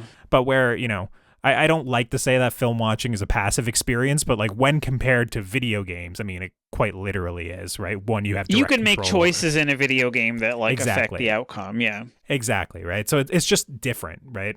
It's not saying that one is a lesser art form or anything like that, but it's just it's there's different genres and different styles that excel differently in each medium, and it's very hard to find this sort of horror, I find, like done well. Yeah. You know who didn't appreciate H.P. Lovecraft not explaining the monsters was John Carpenter. He was very cranky about it in what I saw. Oh, is he? Yeah. He was saying like he was just like, yeah, we had to like come up with monsters because he doesn't describe anything, and he was like, we had to do it quickly. We're trying to make this movie, and I thought he succeeded. As we said, like I thought it was pretty good what he did, but John Carpenter, man, he's always awesome because he's always cranky. Just hates everything. Yeah. I think they do a good job of showing the monsters as well. They're showed very sparingly, but kind of when you see them, they're weird and they're kind of hard to hold in the entire frame. When there's a few of them there, they're all misshapen and very alien, you know? It's, I mean, sure, they look of their time for sure, but like it's still cool. Like it works in the world of the movie. Yeah, and sometimes it's just like they're shown as like a painting or a, you know, mosaic or something on a church or whatever, and you just kind of get a glimpse of it changing, and you see the mutation of human to unknowable monstrosity. Yeah, with the woman in the hotel. What is it? Is it Pickman's exactly monster, or I forget her name. I think it's Mrs. Pickman, if I'm not mistaken. But Pickman, yeah. Pickman. Yeah. She's a freak, man. You got to get on that. Just chaining you up to her feet. She's awesome. Yeah, I don't know if I'm into that. I love that she's like kicking him. I feel like she's in so many horror movies. She is. She's just like always in like 80s, 90s horror movies. She's an icon. She got first billing when the credits came up. Yeah, I saw that. They don't really. They don't bill. Because I think they do it in order of appearance, but they put her first. She was first. Yeah. That's crazy. Just a pure icon. You were talking about monsters, Colton, and just for you, as I was watching it, in all capital letters in my notes, I wrote, Stutter Kane is malignant. Okay, I also wrote that. Yeah. No. I wrote that down somewhere as well. I have too many notes on this movie because I watched it earlier in the week, and I used to watch our movies literally like the night before we reviewed them, but then I would find like there was this obligation that was like, I can't do anything else the night before we ever record. So I watched this a little bit earlier in the week, and when I saw it, I was like, wait, did fucking J.K. Rowling rip this off? Because like I remember this sort of character as like Voldemort in the first or second Harry Potter movie. It's like Voldemort's on the back of somebody's head with like the face, you know? And anyways, I don't know. Listen, that would be like the least. Is a hack. I was gonna say that would be the least of our worries with J.K. Rowling, but you know, I jotted it down somewhere that I was like, I think she above ripped this off. all of her other fucking monstrosities, she's also a fucking hack. Yeah. So hack. What I will say, Rowan, is that I did, to spoil my review a little bit, I did prefer this movie over *Malignant*. Believe it or not. Oh wow. Yeah. Higher than Slay. That's incredible. I can't wait to find out what you put it.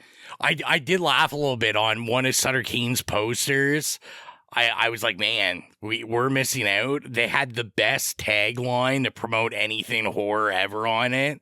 I don't know if you guys saw it, and it said, if this book doesn't scare you enough, you're already dead.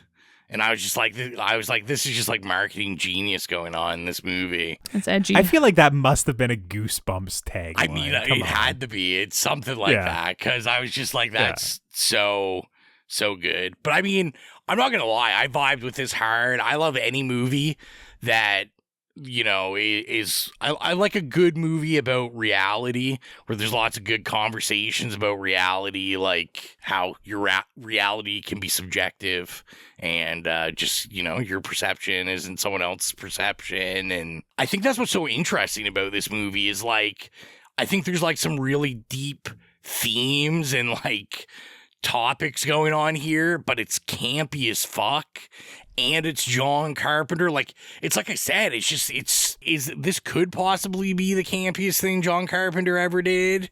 I don't know. Like, I haven't seen everything he's ever done, but I just think it's so interesting. It's like such a contrasting thing, because the topics are super heavy, but all your things going on around it are just super camp. Like we said, the performances are pretty campy. We got some Children of the Corn shit going on too. Oh yeah. That section where you were kind of mentioning about reality, that really stood out to me, where it's like reality is what the majority wills it to be.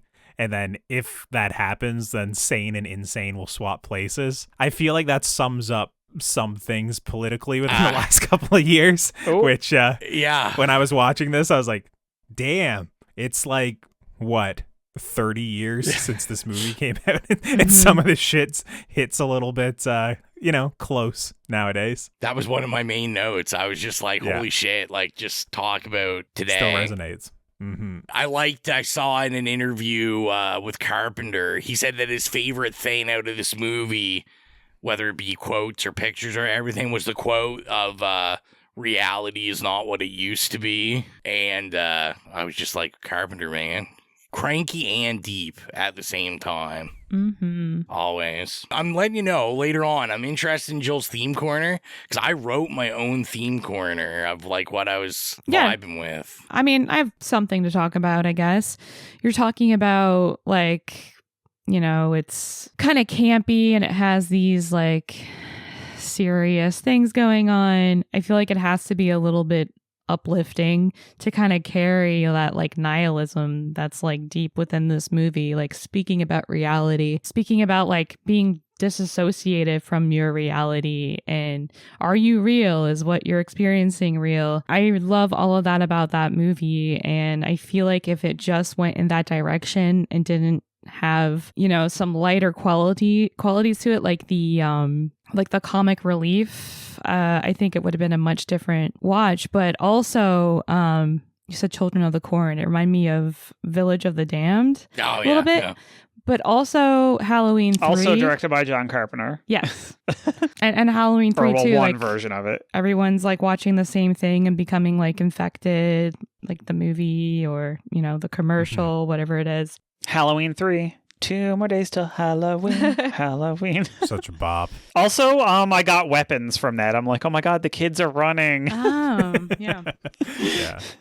Maybe because I see weapons in everything now. I kept jotting down, does the dog have no tail? Did anyone else notice that? Am I crazy? No. I thought I read somewhere it's a 3-legged dog, though. Well, at one point, they took off its leg. Oh, yeah. Well, you got to, right? You got to get rid of the legs on these dogs. It's getting ridiculous. It was strange because, some of the hounds that come in, I mean, if their tails are cropped, that's kind of the style for them, especially at that time, in history. But there was one dog that was a normal dog, more of a retriever dog. I can't remember what breed it was now, but he was running along and I was like, does he have no tail? And I was wondering if that was gonna matter, and of course it doesn't. But both times when that dog pops up, I just didn't see a tail. I don't know. Maybe I was looking at the wrong things. I don't know. I didn't notice. I love those dogs. That was a good scene, good shots there. Yeah. All the kids, and then I think it's only Styles seeing it, or only one of the two are the only ones seeing the kids going crazy there in the beginning of the movie. When they arrive to the town. I was gonna say to comment on Jill, because like I said, this is the first time I ever wrote a bunch of stuff about themes. I was like, Jill will be so proud of me and all this stuff. But I was going to say some of the stuff I wrote down that I thought was some of it funny and then most of it just devastating. Because just like I said, I'm watching this campy movie but there's all these things going on that when you really actually think about them, you're like, Jesus Christ. I'd written down, it's very interesting how, they're describing, the old ones and these, creatures and about, how, they don't hate humanity. It's just, they don't even notice humanity. They just don't care. We're, so insignificant. Yeah, so insignificant. And I thought it was very interesting. We were talking about him watching it in the end, but I was how very Carpenter, very I keep saying this all the time, right? Very punk rock, but of an ending of there's no real final battle, there's no victory, no moral lesson. It's essentially I had written down knowledge in this equals annihilation. You just the more you know what's going on, the more you're just you're killing yourself. You're just, the demise is imminent. Well, that's where cosmic horror comes from. It's sort of, it's the knowing of how much there is that you don't know and that you can't know. And the expanse of the world and knowledge and stuff. And it's acknowledging that to yourself is terrifying. That's where the horror comes from. Yeah, it's the existential terror and then the insignificance of humanity when faced with kind of those either alien forces or godly forces or a strange phenomena. Just literally you cannot comprehend it, and it drives everyone mad. Yeah. And the other two things I thought were kind of interesting about this, especially from a director like Carpenter, right, is in this movie, the consumption of horror feeds the apocalypse. It creates the apocalypse. And I was well, I think there's also an interesting line there with essentially much earlier in the movie, John Trent, he mentions that we've ruined the air, we've ruined the water, and now we're ruining our brains. And I think he says reading such garbage. He's talking about consuming horror. But I was also thinking nowadays, we're doing that as well, but it's not through reading. It's just, doom scrolling on TikTok or Instagram Reels or whatever, right? It's we've killed the environment, but now we're killing our brains as well. Nobody reads anymore. Right? I have an English degree. I haven't read in a decade. Yeah, there you go. And then my real sad when I just started getting depressed as I was writing the themes was very much when I was thinking in line of what Colton had brought up about there's so much of this that's applied today about what we're complicit with and everything. But it was just the actual fact that Trent has zero free will. Everything's scripted, but it's in this movie, even rebellion, even fighting against the evil, it's all planned. It's all the things that are destroying you already have that written and planned. So it's fine. You're not really doing anything. And I was just Jesus Christ. That's Carpenter. the relief. That's the only relief you get, which is sick. And the fact that he's like at the end watching the movie with his popcorn, he's kind of laughing and smiling, like the true madness, but also, like you said, this loss of control, and you just have to kind of be complicit and accept it. And she's like, I can't go back. I've read the end of the book. Yeah, right? exactly. That was it. Mm-hmm. That's the end of her. I know the ending. And then in my notes, I got real serious, and I had a note that just said, Johnny boy, those eyes are fucking real cross-eyed. You need some LASIK surgery going on there. Oh my God.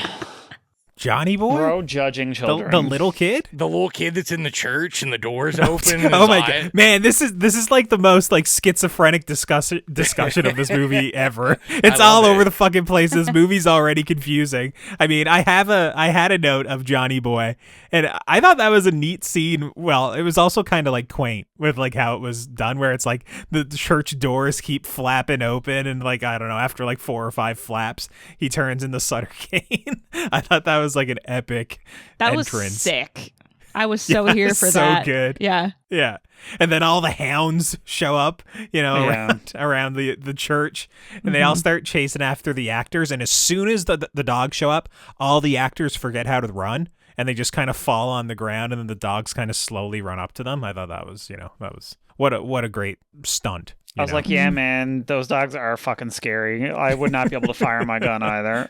Yeah. I mean, Sutter Kane's, I do like his room in the church. I thought the room in the church was pretty cool. And that was giving me like super Clive Barker feels in the room. Oh, I had like Clive Barker with like a dash of Cronenberg. Yeah. It felt like Videodrome or something. Well, you know what it was, too? The practical effects were like slimy. They were like very veiny. Let's just say that. Mm-hmm. Oh my God. For whatever reason, it was giving me Silent Hill vibes, but I think that's just because we watched Silent Hill a couple weeks ago. It's definitely closer to Cronenberg. I was going to say, I guess to bring it back to what we talked about in the beginning, one of my notes just said those crosses didn't end up meaning anything whatsoever. Crosses on the cover, crosses, like, other than, I guess you could take it like Sutter Kane is like the new religion or something. But I'm just like... he says he's writing the new Bible as well. But right, I just like all the crosses, I thought they were going to have more of a meaning. And it's like, no, they were literally just like... Let's put some crosses everywhere. I think it was like the humans' defense against oh, there's something evil. Let's use crosses, Christianity. Like maybe it'll help us. And then very much in this movie, it's like, no, none of that's gonna help you.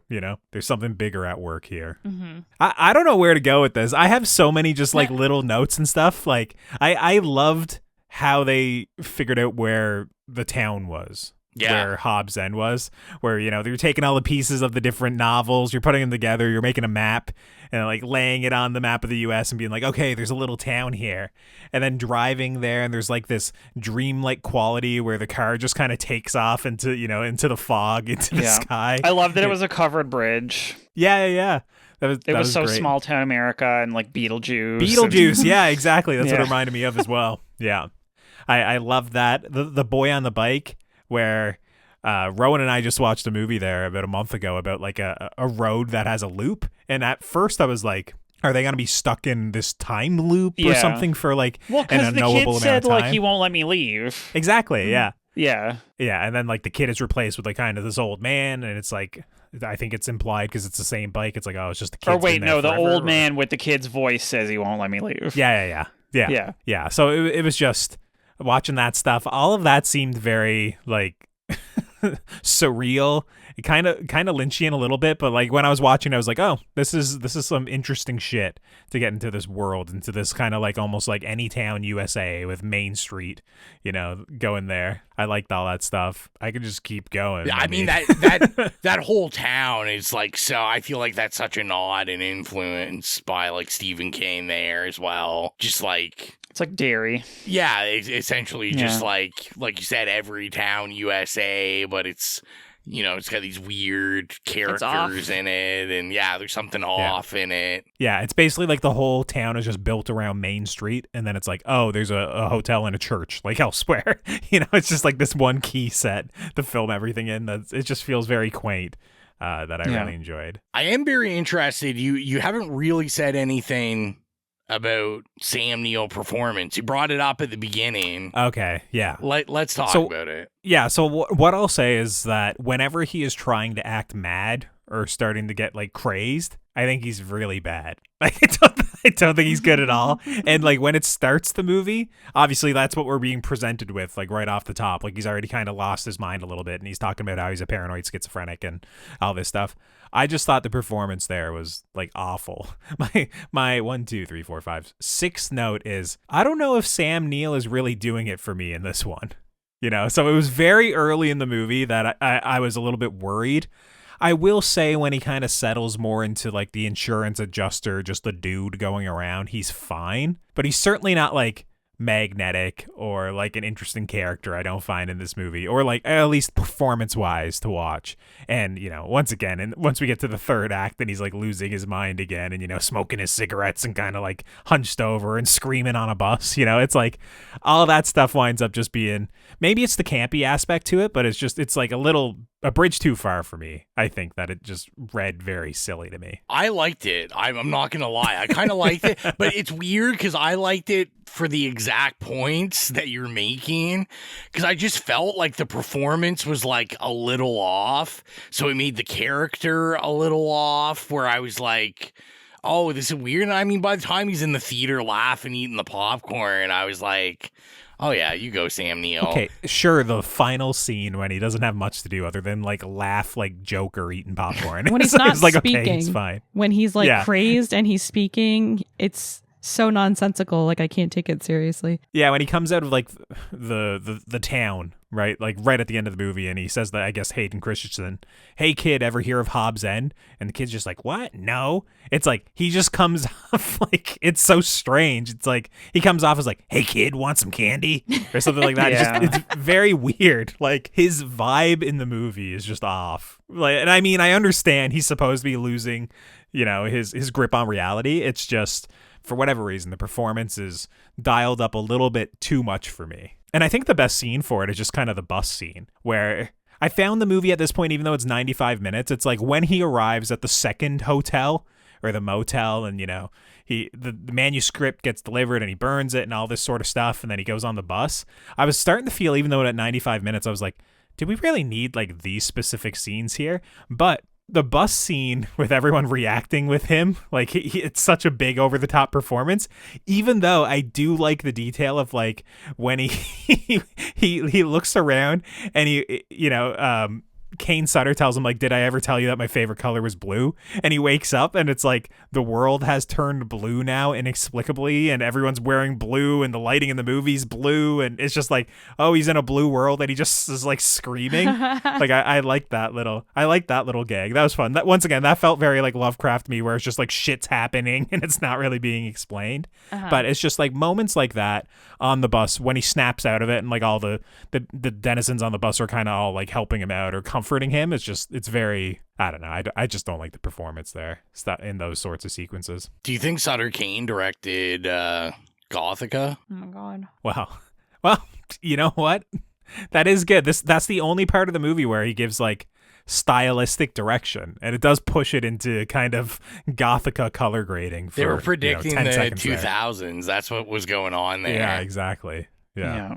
They're like, hope you like blue in the 2000s. So everything comes back to Gothica. Sure does. And I mean, I don't know. We can't end talking about it. I gotta give a shout out. Just random Charlton Heston performance. Just like as the boss. Just kind of, I thought it was kind of cool to see. He's just like, it's not a big role or anything. He's just randomly in there. Yeah, shout out to him. What about the point in the movie when Trent is trying to escape the town, and we get to watch him just driving up Main Street towards the crowd like 3 times, then like turn around and drive out? I was just like, how many times is this movie going to show us that he can't get out just by driving like out of town? That was like, once again, it was the sort of thing where this movie's so short, but I was just, I was like, you could have shown this once and it would have been fine. Yeah. You know, the third time watching this, it's like, you have to be absolutely stunned in order not to catch on to that at this point. Do you think one of the times he should have drove right into him and just hit all the kids? Yes. That's what happens. Kids just go flying everywhere. get rid of them. There's that scene with all the kids with all the like the irises as well, like the extra eyes standing outside of the church as well. That was just a great little scene as well. I don't know. There's lots of like little scenes in this movie that I enjoy, but to kind of collect them all into like a coherent discussion, maybe it doesn't work so well for that. But lots of cool little moments for sure. Mm-hmm. So are you guys comfortable to go into rating this, or? Yeah. All right, well, why don't we land the plane then and get into rating this? If you're new to the podcast, our rating system is nay, okay, yay, or slay. Jill. Damn it. What would you rate 1994's In the Mouth of Madness, the people's pick? Yeah, no pressure. What would you give it? Okay. Yeah, I think I'm going to give it a yay because I had a good time watching it. I actually think I need to go back and rewatch it just like to understand it a little better. I love the cosmic horror, the nihilism, the Lovecraftian elements, the monsters, the the dissolving boundary between reality and madness and all of that. I loved it. Some really good shots. I really loved like the bike shots. I thought that was like creepy and kind of iconic. The church, I love those shots. The dogs, and I thought the contortionist scene was crazy, and that got me. I also liked the fact that it was about like a writer, and they get to kind of write reality, or who knows if the reality is writing it. But I don't really know I don't know what's taking, why I'm not going to give it a slay. Like, I don't know what I don't like about it. It's just not a slay for me, but I liked it fine. So yeah, it's a yay. What about you, Colton? Yeah, I think I'd be inclined to agree as well. I'd give this a yay. I very much enjoyed it. I think it's a great little horror movie, and specifically in regards to like Lovecraftian horror, cosmic horror, I thought it was the closest thing I can see, or the closest thing I've seen that actually did a good job of representing Lovecraft's work without being a direct adaptation. Like, it definitely conveys what a lot of his literature is going for. That it was like the best representation of cosmic horror in terms of just like being unable to comprehend what's happening, but also featuring like some of those grotesque monsters that people regularly associate with Lovecraft, you know, these tentacled masses, you know, these beings beyond description and comprehension. I thought it did a really good job of that. I didn't necessarily see that Trent himself, John Trent, was going to be written by Kane Sutter, and like his creation and his like agency was going to be taken away, and he was going to basically lose his mind over that detail as well. And I thought it was very clever. Then we learned that the book sold very well and was getting turned into a movie adaptation that we were watching. Like, all those very meta aspects to me like kept mounting as the movie went on that I really enjoyed. I will say it just suffers from some pacing issues for me. There was like, as I mentioned, you know, driving into the crowd like 3 times, or visiting the motel, or, you know, after we leave the town. There's just some details like that that kind of kept it out of like the slay territory for me. I guess the couple of things we didn't mention is like Demon Cop, just the cop turning into Demon Cop, then basically having a jump scare with Demon Cop on the couch next to him. Just the multiple dream layers was insane. There was another little detail where, oh yeah, he returns to town and he believes that he destroyed the manuscript, and then the publisher is like, oh, you delivered it last spring. What are you talking about? Like, all those details of just losing grasp of reality, what's real, what's fiction. I really enjoyed seeing it represented in the movie. I thought it was a really good way of doing it, and it had some good horror moments in terms of just monsters and the specific scene of God, what's her name?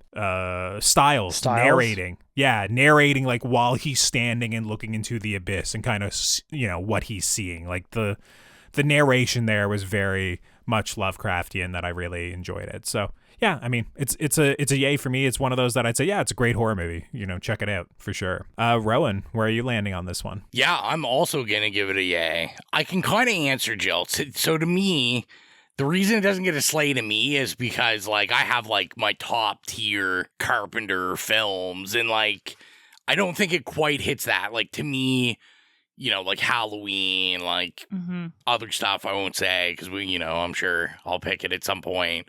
But this is really good. And, you know, it's funny when I saw this the first time, I remember being like, how have I never seen this? And watching it this time, I'm yet again like, how come I don't watch this like all the time? Because I also agree that I think this is maybe one of the best like Lovecraftian films I've ever seen. So, especially expressing that, and like I said, when we were talking about the movie, I love how serious everything is in the camp. Even though I'm being presented with camp, there's like all these serious themes and dread, and as you said, Jill, the contortionist part, I died at that. I love that. I might just watch that scene on YouTube like over and over again just for fun. So yeah, I'm going to give it a yay also. What about you, Mike? Oh my God, look, it's going to be a quad yay. Quad yay. Wow. Yeah, it's such a solid movie. And I mean, it's not a slay because while I do think that it is very underrated John Carpenter, and I love it, it's also not my favorite John Carpenter. And I've recently watched some of his masterpieces, in the last few months, like Escape from New York and stuff. And it's like nothing can compare to that. Unfortunately, but it is, I love a good meta film or book or TV show. I love that this uses the like framework of a like meta work to underscore the cosmic horror, because, cosmic horror is like ultimately sometimes nihilistic and always existential. And it's like, you can't know things, you can't describe them. Like you're just like a speck of dust, in comparison to like the universe and these other powers. And I just think that really does, because the way that it's like a book within a film within a film within a book within a film, it just like Colton was saying too, like that loss of kind of control and grasp on, what's reality. He's always like, this is reality, and like tapping things. And I just think that takes the notions that are present in stuff like Lovecraft without being a direct adaptation, and it really just kind of gives the feeling of cosmic horror without being like, oh, this is based on the novel by H.P. Lovecraft or the story or whatever. I just think it does such a good job of that, and I love a good nihilistic horror movie too. So yeah, it's a total slay. Dang. A total slay. I thought you said yay at the beginning. Oh, whoa, shit. A total yay. Total yay. Rewind. Sorry. Okay. I'm like literally about 45 minutes ago, I was about to fall asleep. I feel you. It's a total yay. Total yay. Yeah, so that'll be 4 yays. Congratulations, John Carpenter. You almost got there. You got second place. Yeah, we can't ask you what you thought because, of course, it was a surprise what we were reviewing. I'll give you an update. The Halloween 2 hat is super hot. This is not a breathable hat. I'm definitely beating sweat, but I'm going to stick it out. It's itchy also. Yeah, I don't know if it should be itchy. I can see the sweat beading on the Michael Myers mask on the hat. Yeah, that's right. That's right. He's crying, actually. Yeah. So we're going to go into the questions and horrific hotline. So we'll start with the questions and the comments first. So we had someone ask a question, friend of the podcast, Willow. I'll read her comment first. Her comment said, "Congrats on 7 years. Here's to 7 more." And then her question, which I'm sure with the magic of editing, I won't make the listeners wait like 8 hours while we ponder, but she wanted to know, what's your favorite 7th sequel in a horror franchise? All right, so my answer for Willow, I feel like it was aimed at me, although I don't think Willow and me have ever had a conversation about this movie, but I have said it on the podcast before. I absolutely adore Friday the 13th, 7th, The New Blood. I have a tattoo of it. It's like one of my favorite, and it probably is my favorite in the whole franchise. I've said it over and over again. Jason versus Carrie. How can you not love it? Literally, yeah. So that would be my answer. What about you, Mike? So 7th would be Wes Craven's New Nightmare. I'm a fucking Nightmare on Elm Street horror. It's like probably my favorite franchise. And perfect for I this love film, it. Again, man. Yeah, and I mean, like, listen, like we said, it's a meta horror film, which I love. It's got Heather Langenkamp. Like, it's just a beautiful film. So ahead of its time, influenced In the Mouth of Madness. Yeah, I think for a 7th movie in a franchise, it's about as good as you could possibly get. Colton, I think you said Hobbs and Shaw or something, didn't you? Yeah, I was looking through. I was thinking about maybe going with Minions 3. I haven't seen it yet. It's supposed to come out this year. Or Ice Age. There's Ice Age Boiling Point. Comes out 2027. No, in reality, I mean, it's quite hard for me to find a 7th entry in a horror franchise that I actually somewhat enjoy. I said this partially as a joke to Jill, but I mean, I'm a big dinosaur boy. I guess maybe I'll just say Jurassic World Rebirth and lose all credibility. Yeah, I like it. As a horror fan. The D-Rex? I mean, there's a few different franchises I've seen, but I'm not going to ride for like Paranormal Activity, Next of Kin. It was fine. I don't want to say that's like an actual favorite of mine. I thought that one was pretty good. It was fine, yeah, compared to what else there was in it. But, I'll go with the dinosaur pick and just say Jurassic World Rebirth, or, of course, Leprechaun Returns, 2018 TV movie. I've definitely seen that. By WWF Films or WWE or whatever they're called. Absolutely. Did they do that one? I don't know.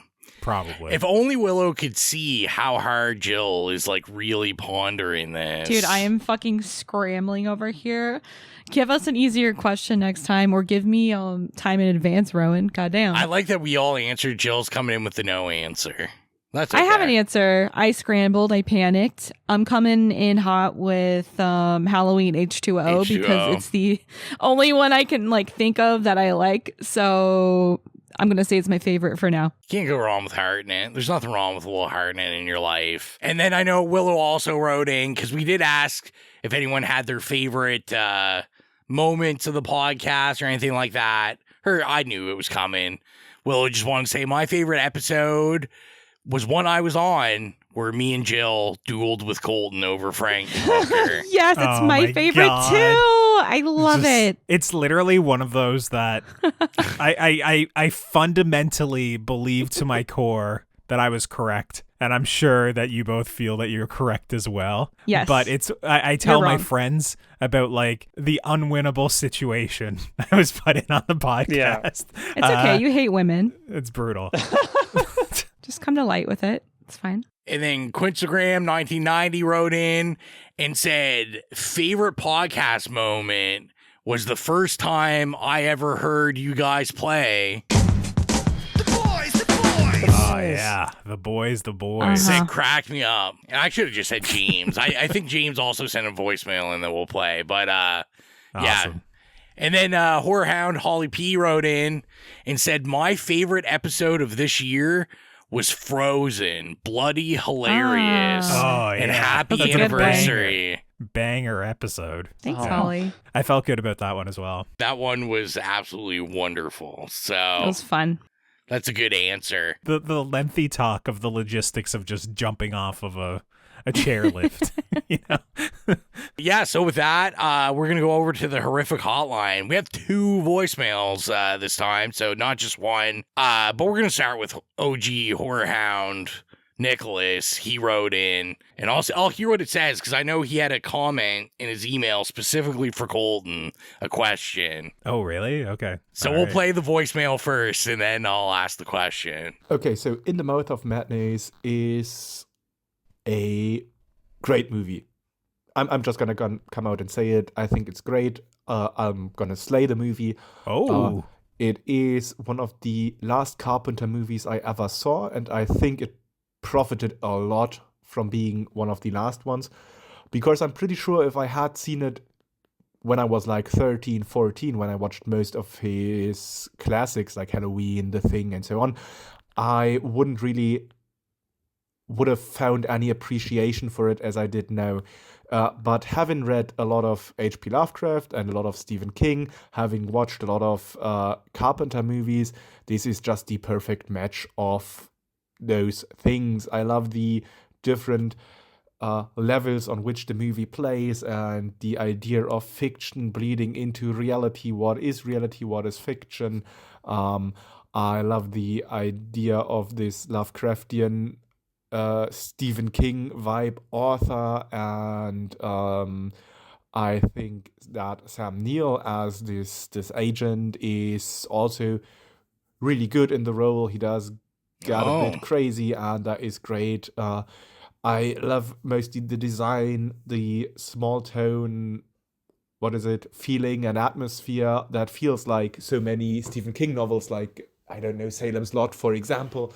Good pull. I mean, let's be honest, some of the creature effects are dated, to say it politely, but it doesn't really matter too much in the movie because this movie just has a strong atmosphere. I'm gonna be honest, not a big fan of the opening credits theme. I think that there are many Carpenter movies who do a better job with the music overall, and are way more memorable. And I'm not quite sure where it would rank in this. Is it official or unofficial? His Apocalypse trilogy with like The Thing. It's official. It was last one. Prince of Darkness. I mean, The Thing is number one, definitely, no argument there. Of course. I would have to rewatch Prince of Darkness for it to be sure. Right now, I would put Mouth of Madness second place overall in this trilogy, and still a slay. So, very cool pick. Interested to hear what you guys have lined up for the next few months, because, and now we come to the second part, please cut this if you need some time, but congratulations, that is 7 years of you doing the podcast. And I'm gonna be honest, I think I started listening in 2021. I started with your back catalog and just went through it, and Holy I shit. think after a few months, The I was PlayStation up to date. microphone.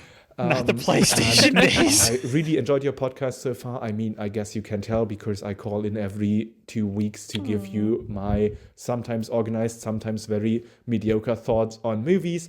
But please keep up doing what you're doing. I enjoyed so much. It is, and I don't want to do this to brag in front of you, but it is my favorite podcast. I look forward to it every time. Oh my God. I think you guys are so enjoyable together, and the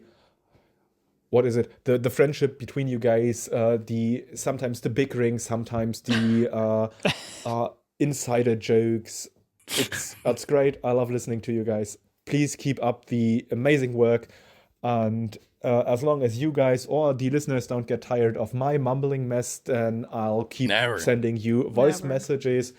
We love it. Except maybe for Leprechaun. I'm not sure about that yet. But we'll see. Anyways, have a good 8th year and hopefully many more after that. That's so sweet. Aww. Tears. We appreciate you sticking with us and listening. And your voicemails are always a treat. I'll be honest, if we weren't your favorite podcast, it'd be done. We'd roast you. Divorce.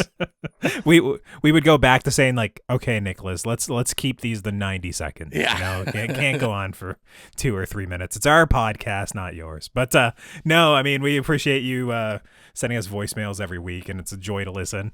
I'm so happy to hear that you enjoy the show that much, and I mean, I'm glad that we can put on a good performance, that we're all friendly. Yeah. On air. That's nice. That's right. You guys don't get to see the text thread. So he did in his email have a question coming for Colton. He wasn't coming at you. It was an honest question. He said, I know that Colton doesn't really want to get gaming involved, and I really get that, especially after his explanation. But would you guys ever be down to do a one-off episode on your personal favorite horror novels, comics, games, TV shows, etc.? I like that idea. I would kind of be fine with that as well. It's more so I'm against us getting into gaming in terms of like streaming or trying to put up any sort of video capture of games. And then if we branched out into like reviewing games or discussing games, it's a lot more of a time commitment from all of us. Like imagine if we all had to play like fucking Silent Hill 2 remake or something. Be like, all right, guys, make sure you set aside imagine 20 Jill hours. having to tear herself away from fucking WoW. Yeah, like, I know. Right? I don't that'd be play WoW difficult. anymore, okay? First of all. Girl, I'm going to whatever. screenshot it next time when you're just fucking idling there. I haven't I know played... every time I open up Discord. Yeah, for real. Look, there That she is is. not true anymore. I haven't played in like a year. Yeah. I was gonna say, I know we asked the Horror Hounds on Patreon. So if you're not on Patreon, you know, we do talk. I talk in the chat and stuff, and I ask people, the Hounds, what they want because they get exclusive episodes and stuff. And I know one of the things they had talked about, like us doing like top 5 lists or something like that. So I was gonna say, even like top 5 games, like that's some good content for there. Mm-hmm. Yeah. I would be fine with that, like doing a special episode where we just discuss like our top 5 horror games, and kind of, if there's crossover, we hold it until it's the highest point on the list, like somehow some of the like Game of the Year podcasts and that sort of things do.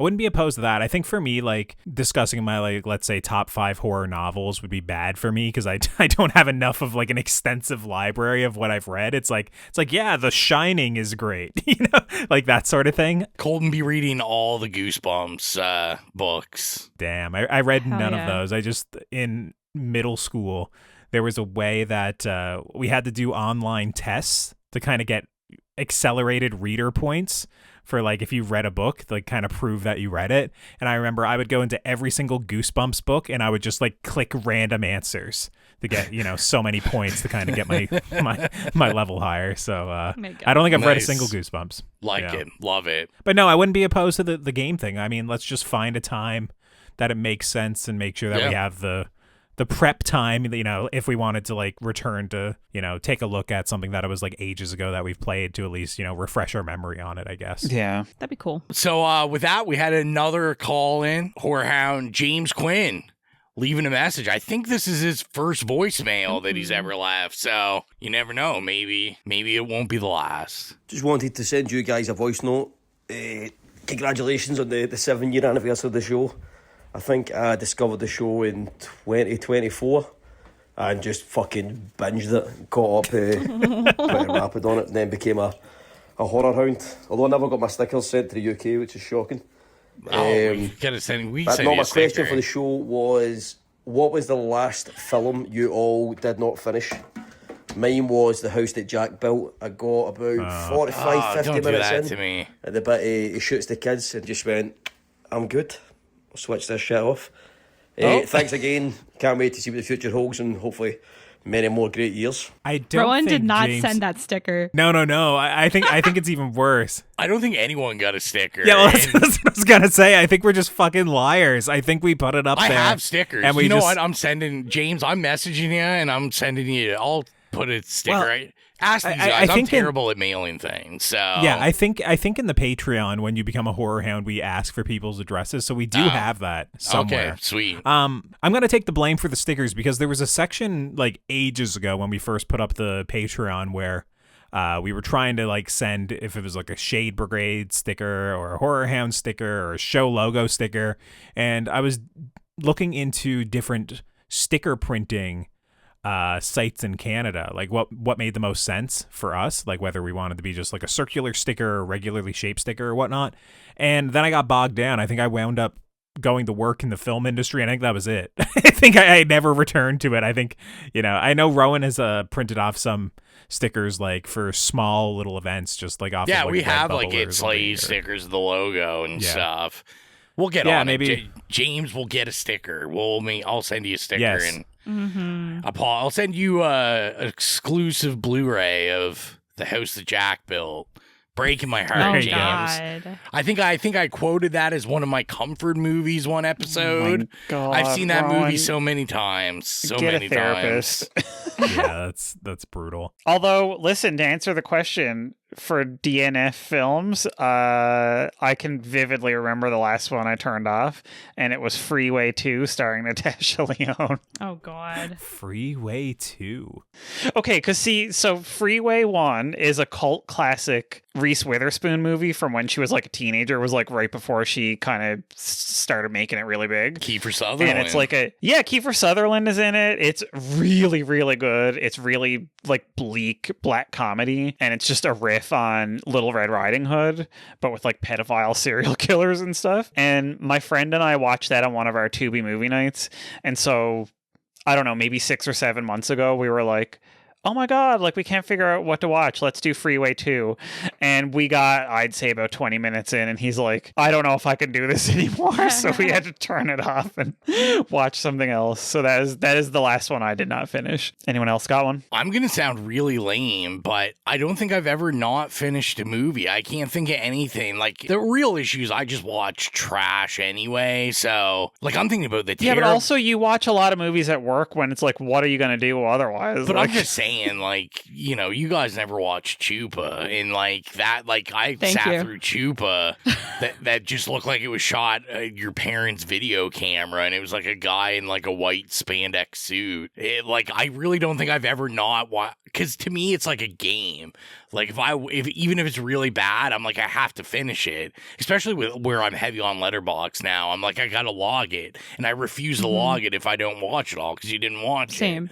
So I'm like, I got to do it. So I kind of have that. Yeah, I don't have a good answer for you. To me, it would be television. Like, you don't have time, James. Like, this would be a 6-hour episode of me listing every television show I've started and never finished. And that's just how it goes. Ironheart, I'm looking at you. I haven't finished it yet. Yeah, I'm the same as Rowan, where everything that I start, I finish when it comes to movies. Honestly, the only time I can think of like walking out of any movie, I can't remember the specific movie now. It was my very first TIFF I ever went to, and the girl I was in like a situationship with, we were like kind of fighting before we went into a movie, and we had really shit tickets. It was like front row to like some little indie horror movie. And we were sat, and it was the sort of thing where we were still kind of like bickering or arguing about something like as the movie was starting. And it's the sort of thing where you can feel like that simmering like anger towards each other.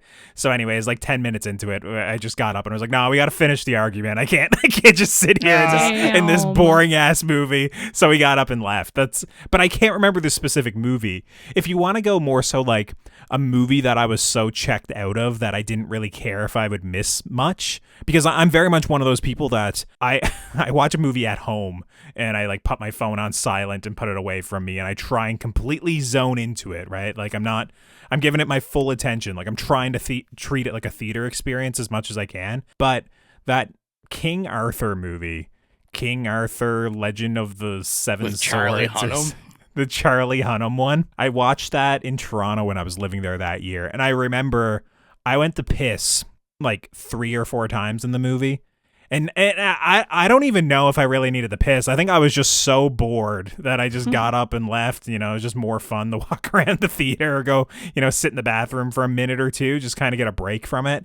So that, like, I don't think that movie's honestly that bad. It was just when I was watching it, it felt like the worst thing I've ever seen. So yeah, I'm very much similar to Rowan. I'm like a serial Letterboxd user. So if I start anything, I want to make sure that I finish it and get the satisfaction of logging it. So something from TIFF 2015, but I'm very much not, you know, somebody who I give up on movies. I definitely waste all my precious time watching stuff, even if it's bad. Yeah, I'm very much in the same boat as you guys. Like, I have to finish it so I can log it, and then I feel like incomplete if I don't finish it. So the last one that I did not finish is not because of my own fault. I was getting a tattoo, and at my tattoo shop, they're always playing horror movies, or yeah, it's always horror movies. And this was when Beau is Afraid came out on streaming. Oh. And the funny thing is, like, there's other people there getting tattooed, and I'm friends with my tattoo artists, and we all watch like the same deranged shit. So it's fine when we watch like crazy shit. But when there's like other people, like other clients in there that, like, you know, we don't really know like what they like or don't like, or what would be too much for them, it can get a little awkward, and sometimes we have to turn things off. And Beau is Afraid was one of those, because at some point my friend Mike, who owns a tattoo shop, he got up and he was pissed. He was like, I can't be showing this, and he turned it off, and I haven't seen it since, so it's on my list. Oh no. Do you remember where he turned it off in? Like what it was part? like it was like in the bedroom. I forget what just happened. Was there like paint? Oh yeah. It was yeah. at that scene. He was like, Jesus Okay. Christ, and turned it off. Yeah, the one girl. I think she like drinks paint. Yep, and that was it. dies That or was it. something. Yeah. Yep, that was it. I think it was bleak. Like, it was just so bleak. That's probably 45 minutes into a 3-hour movie. So you still have lots to experience in Beau is Afraid. God, and I'm scared now. And I got to go through all that again. Also, just wanted to say that I love your accent, James. Love the Scottish accent. And if you want to leave us a voicemail like Nicholas and James, you can do so by sending it to us at itslaispodcast@gmail.com. Yeah, just get us any sort of voicemail and we'll make sure that it makes the air. And if you're not following us on our socials already, you can do so at itslaispodcast. We're on Instagram, Facebook, Slasher, Letterboxd, Threads, Bluesky, TikTok. If there's a social media, we're probably there at itslaispodcast. And if you want to help support the show financially, like our horror hounds, Holly, Nicholas, Mark, Steven, Dan, Brian, Trevor, James, and James, gain access to the Patreon exclusive show Stream Screams, hosted by Jill, and coming back soon, and get episodes of the main show 48 hours early. Be sure to head on over to patreon.com/itslaispodcast and choose whatever tier works best for you. Rowan, we did mention that intro song to this movie that Nicholas didn't like, but I mean, Carpenter, he's probably already on the playlist. Oh yeah, he's definitely on. He's all over the playlist, but I'll definitely probably try to add this one too, just to piss Nicholas off. So, oh my god, we're coming after you, Nicholas. But yeah, you can go to the It Slays Podcast Horrific playlist on Spotify. If you have any problems finding it, you can go to any of the social media that Colton just mentioned. Go in the bio, click the Linktree link. There's a button that will take you directly there. We upload scores or licensed music from iconic horror movies we review, or just horror movies we love. We update it regularly, so follow it and get your spooky music on, because why the hell not? Also, got to promote, there's another TerrorVision showing coming up. I think you'll have about a week and a half when this episode's out to get tickets. February 25th, they will be showing the original Night of the Living Dead. So, you can listen to our episode that we did on that and then go check it out in the theater in Sackville. Usually the doors open 6:30 and it plays at 7:30, and it's always a good time.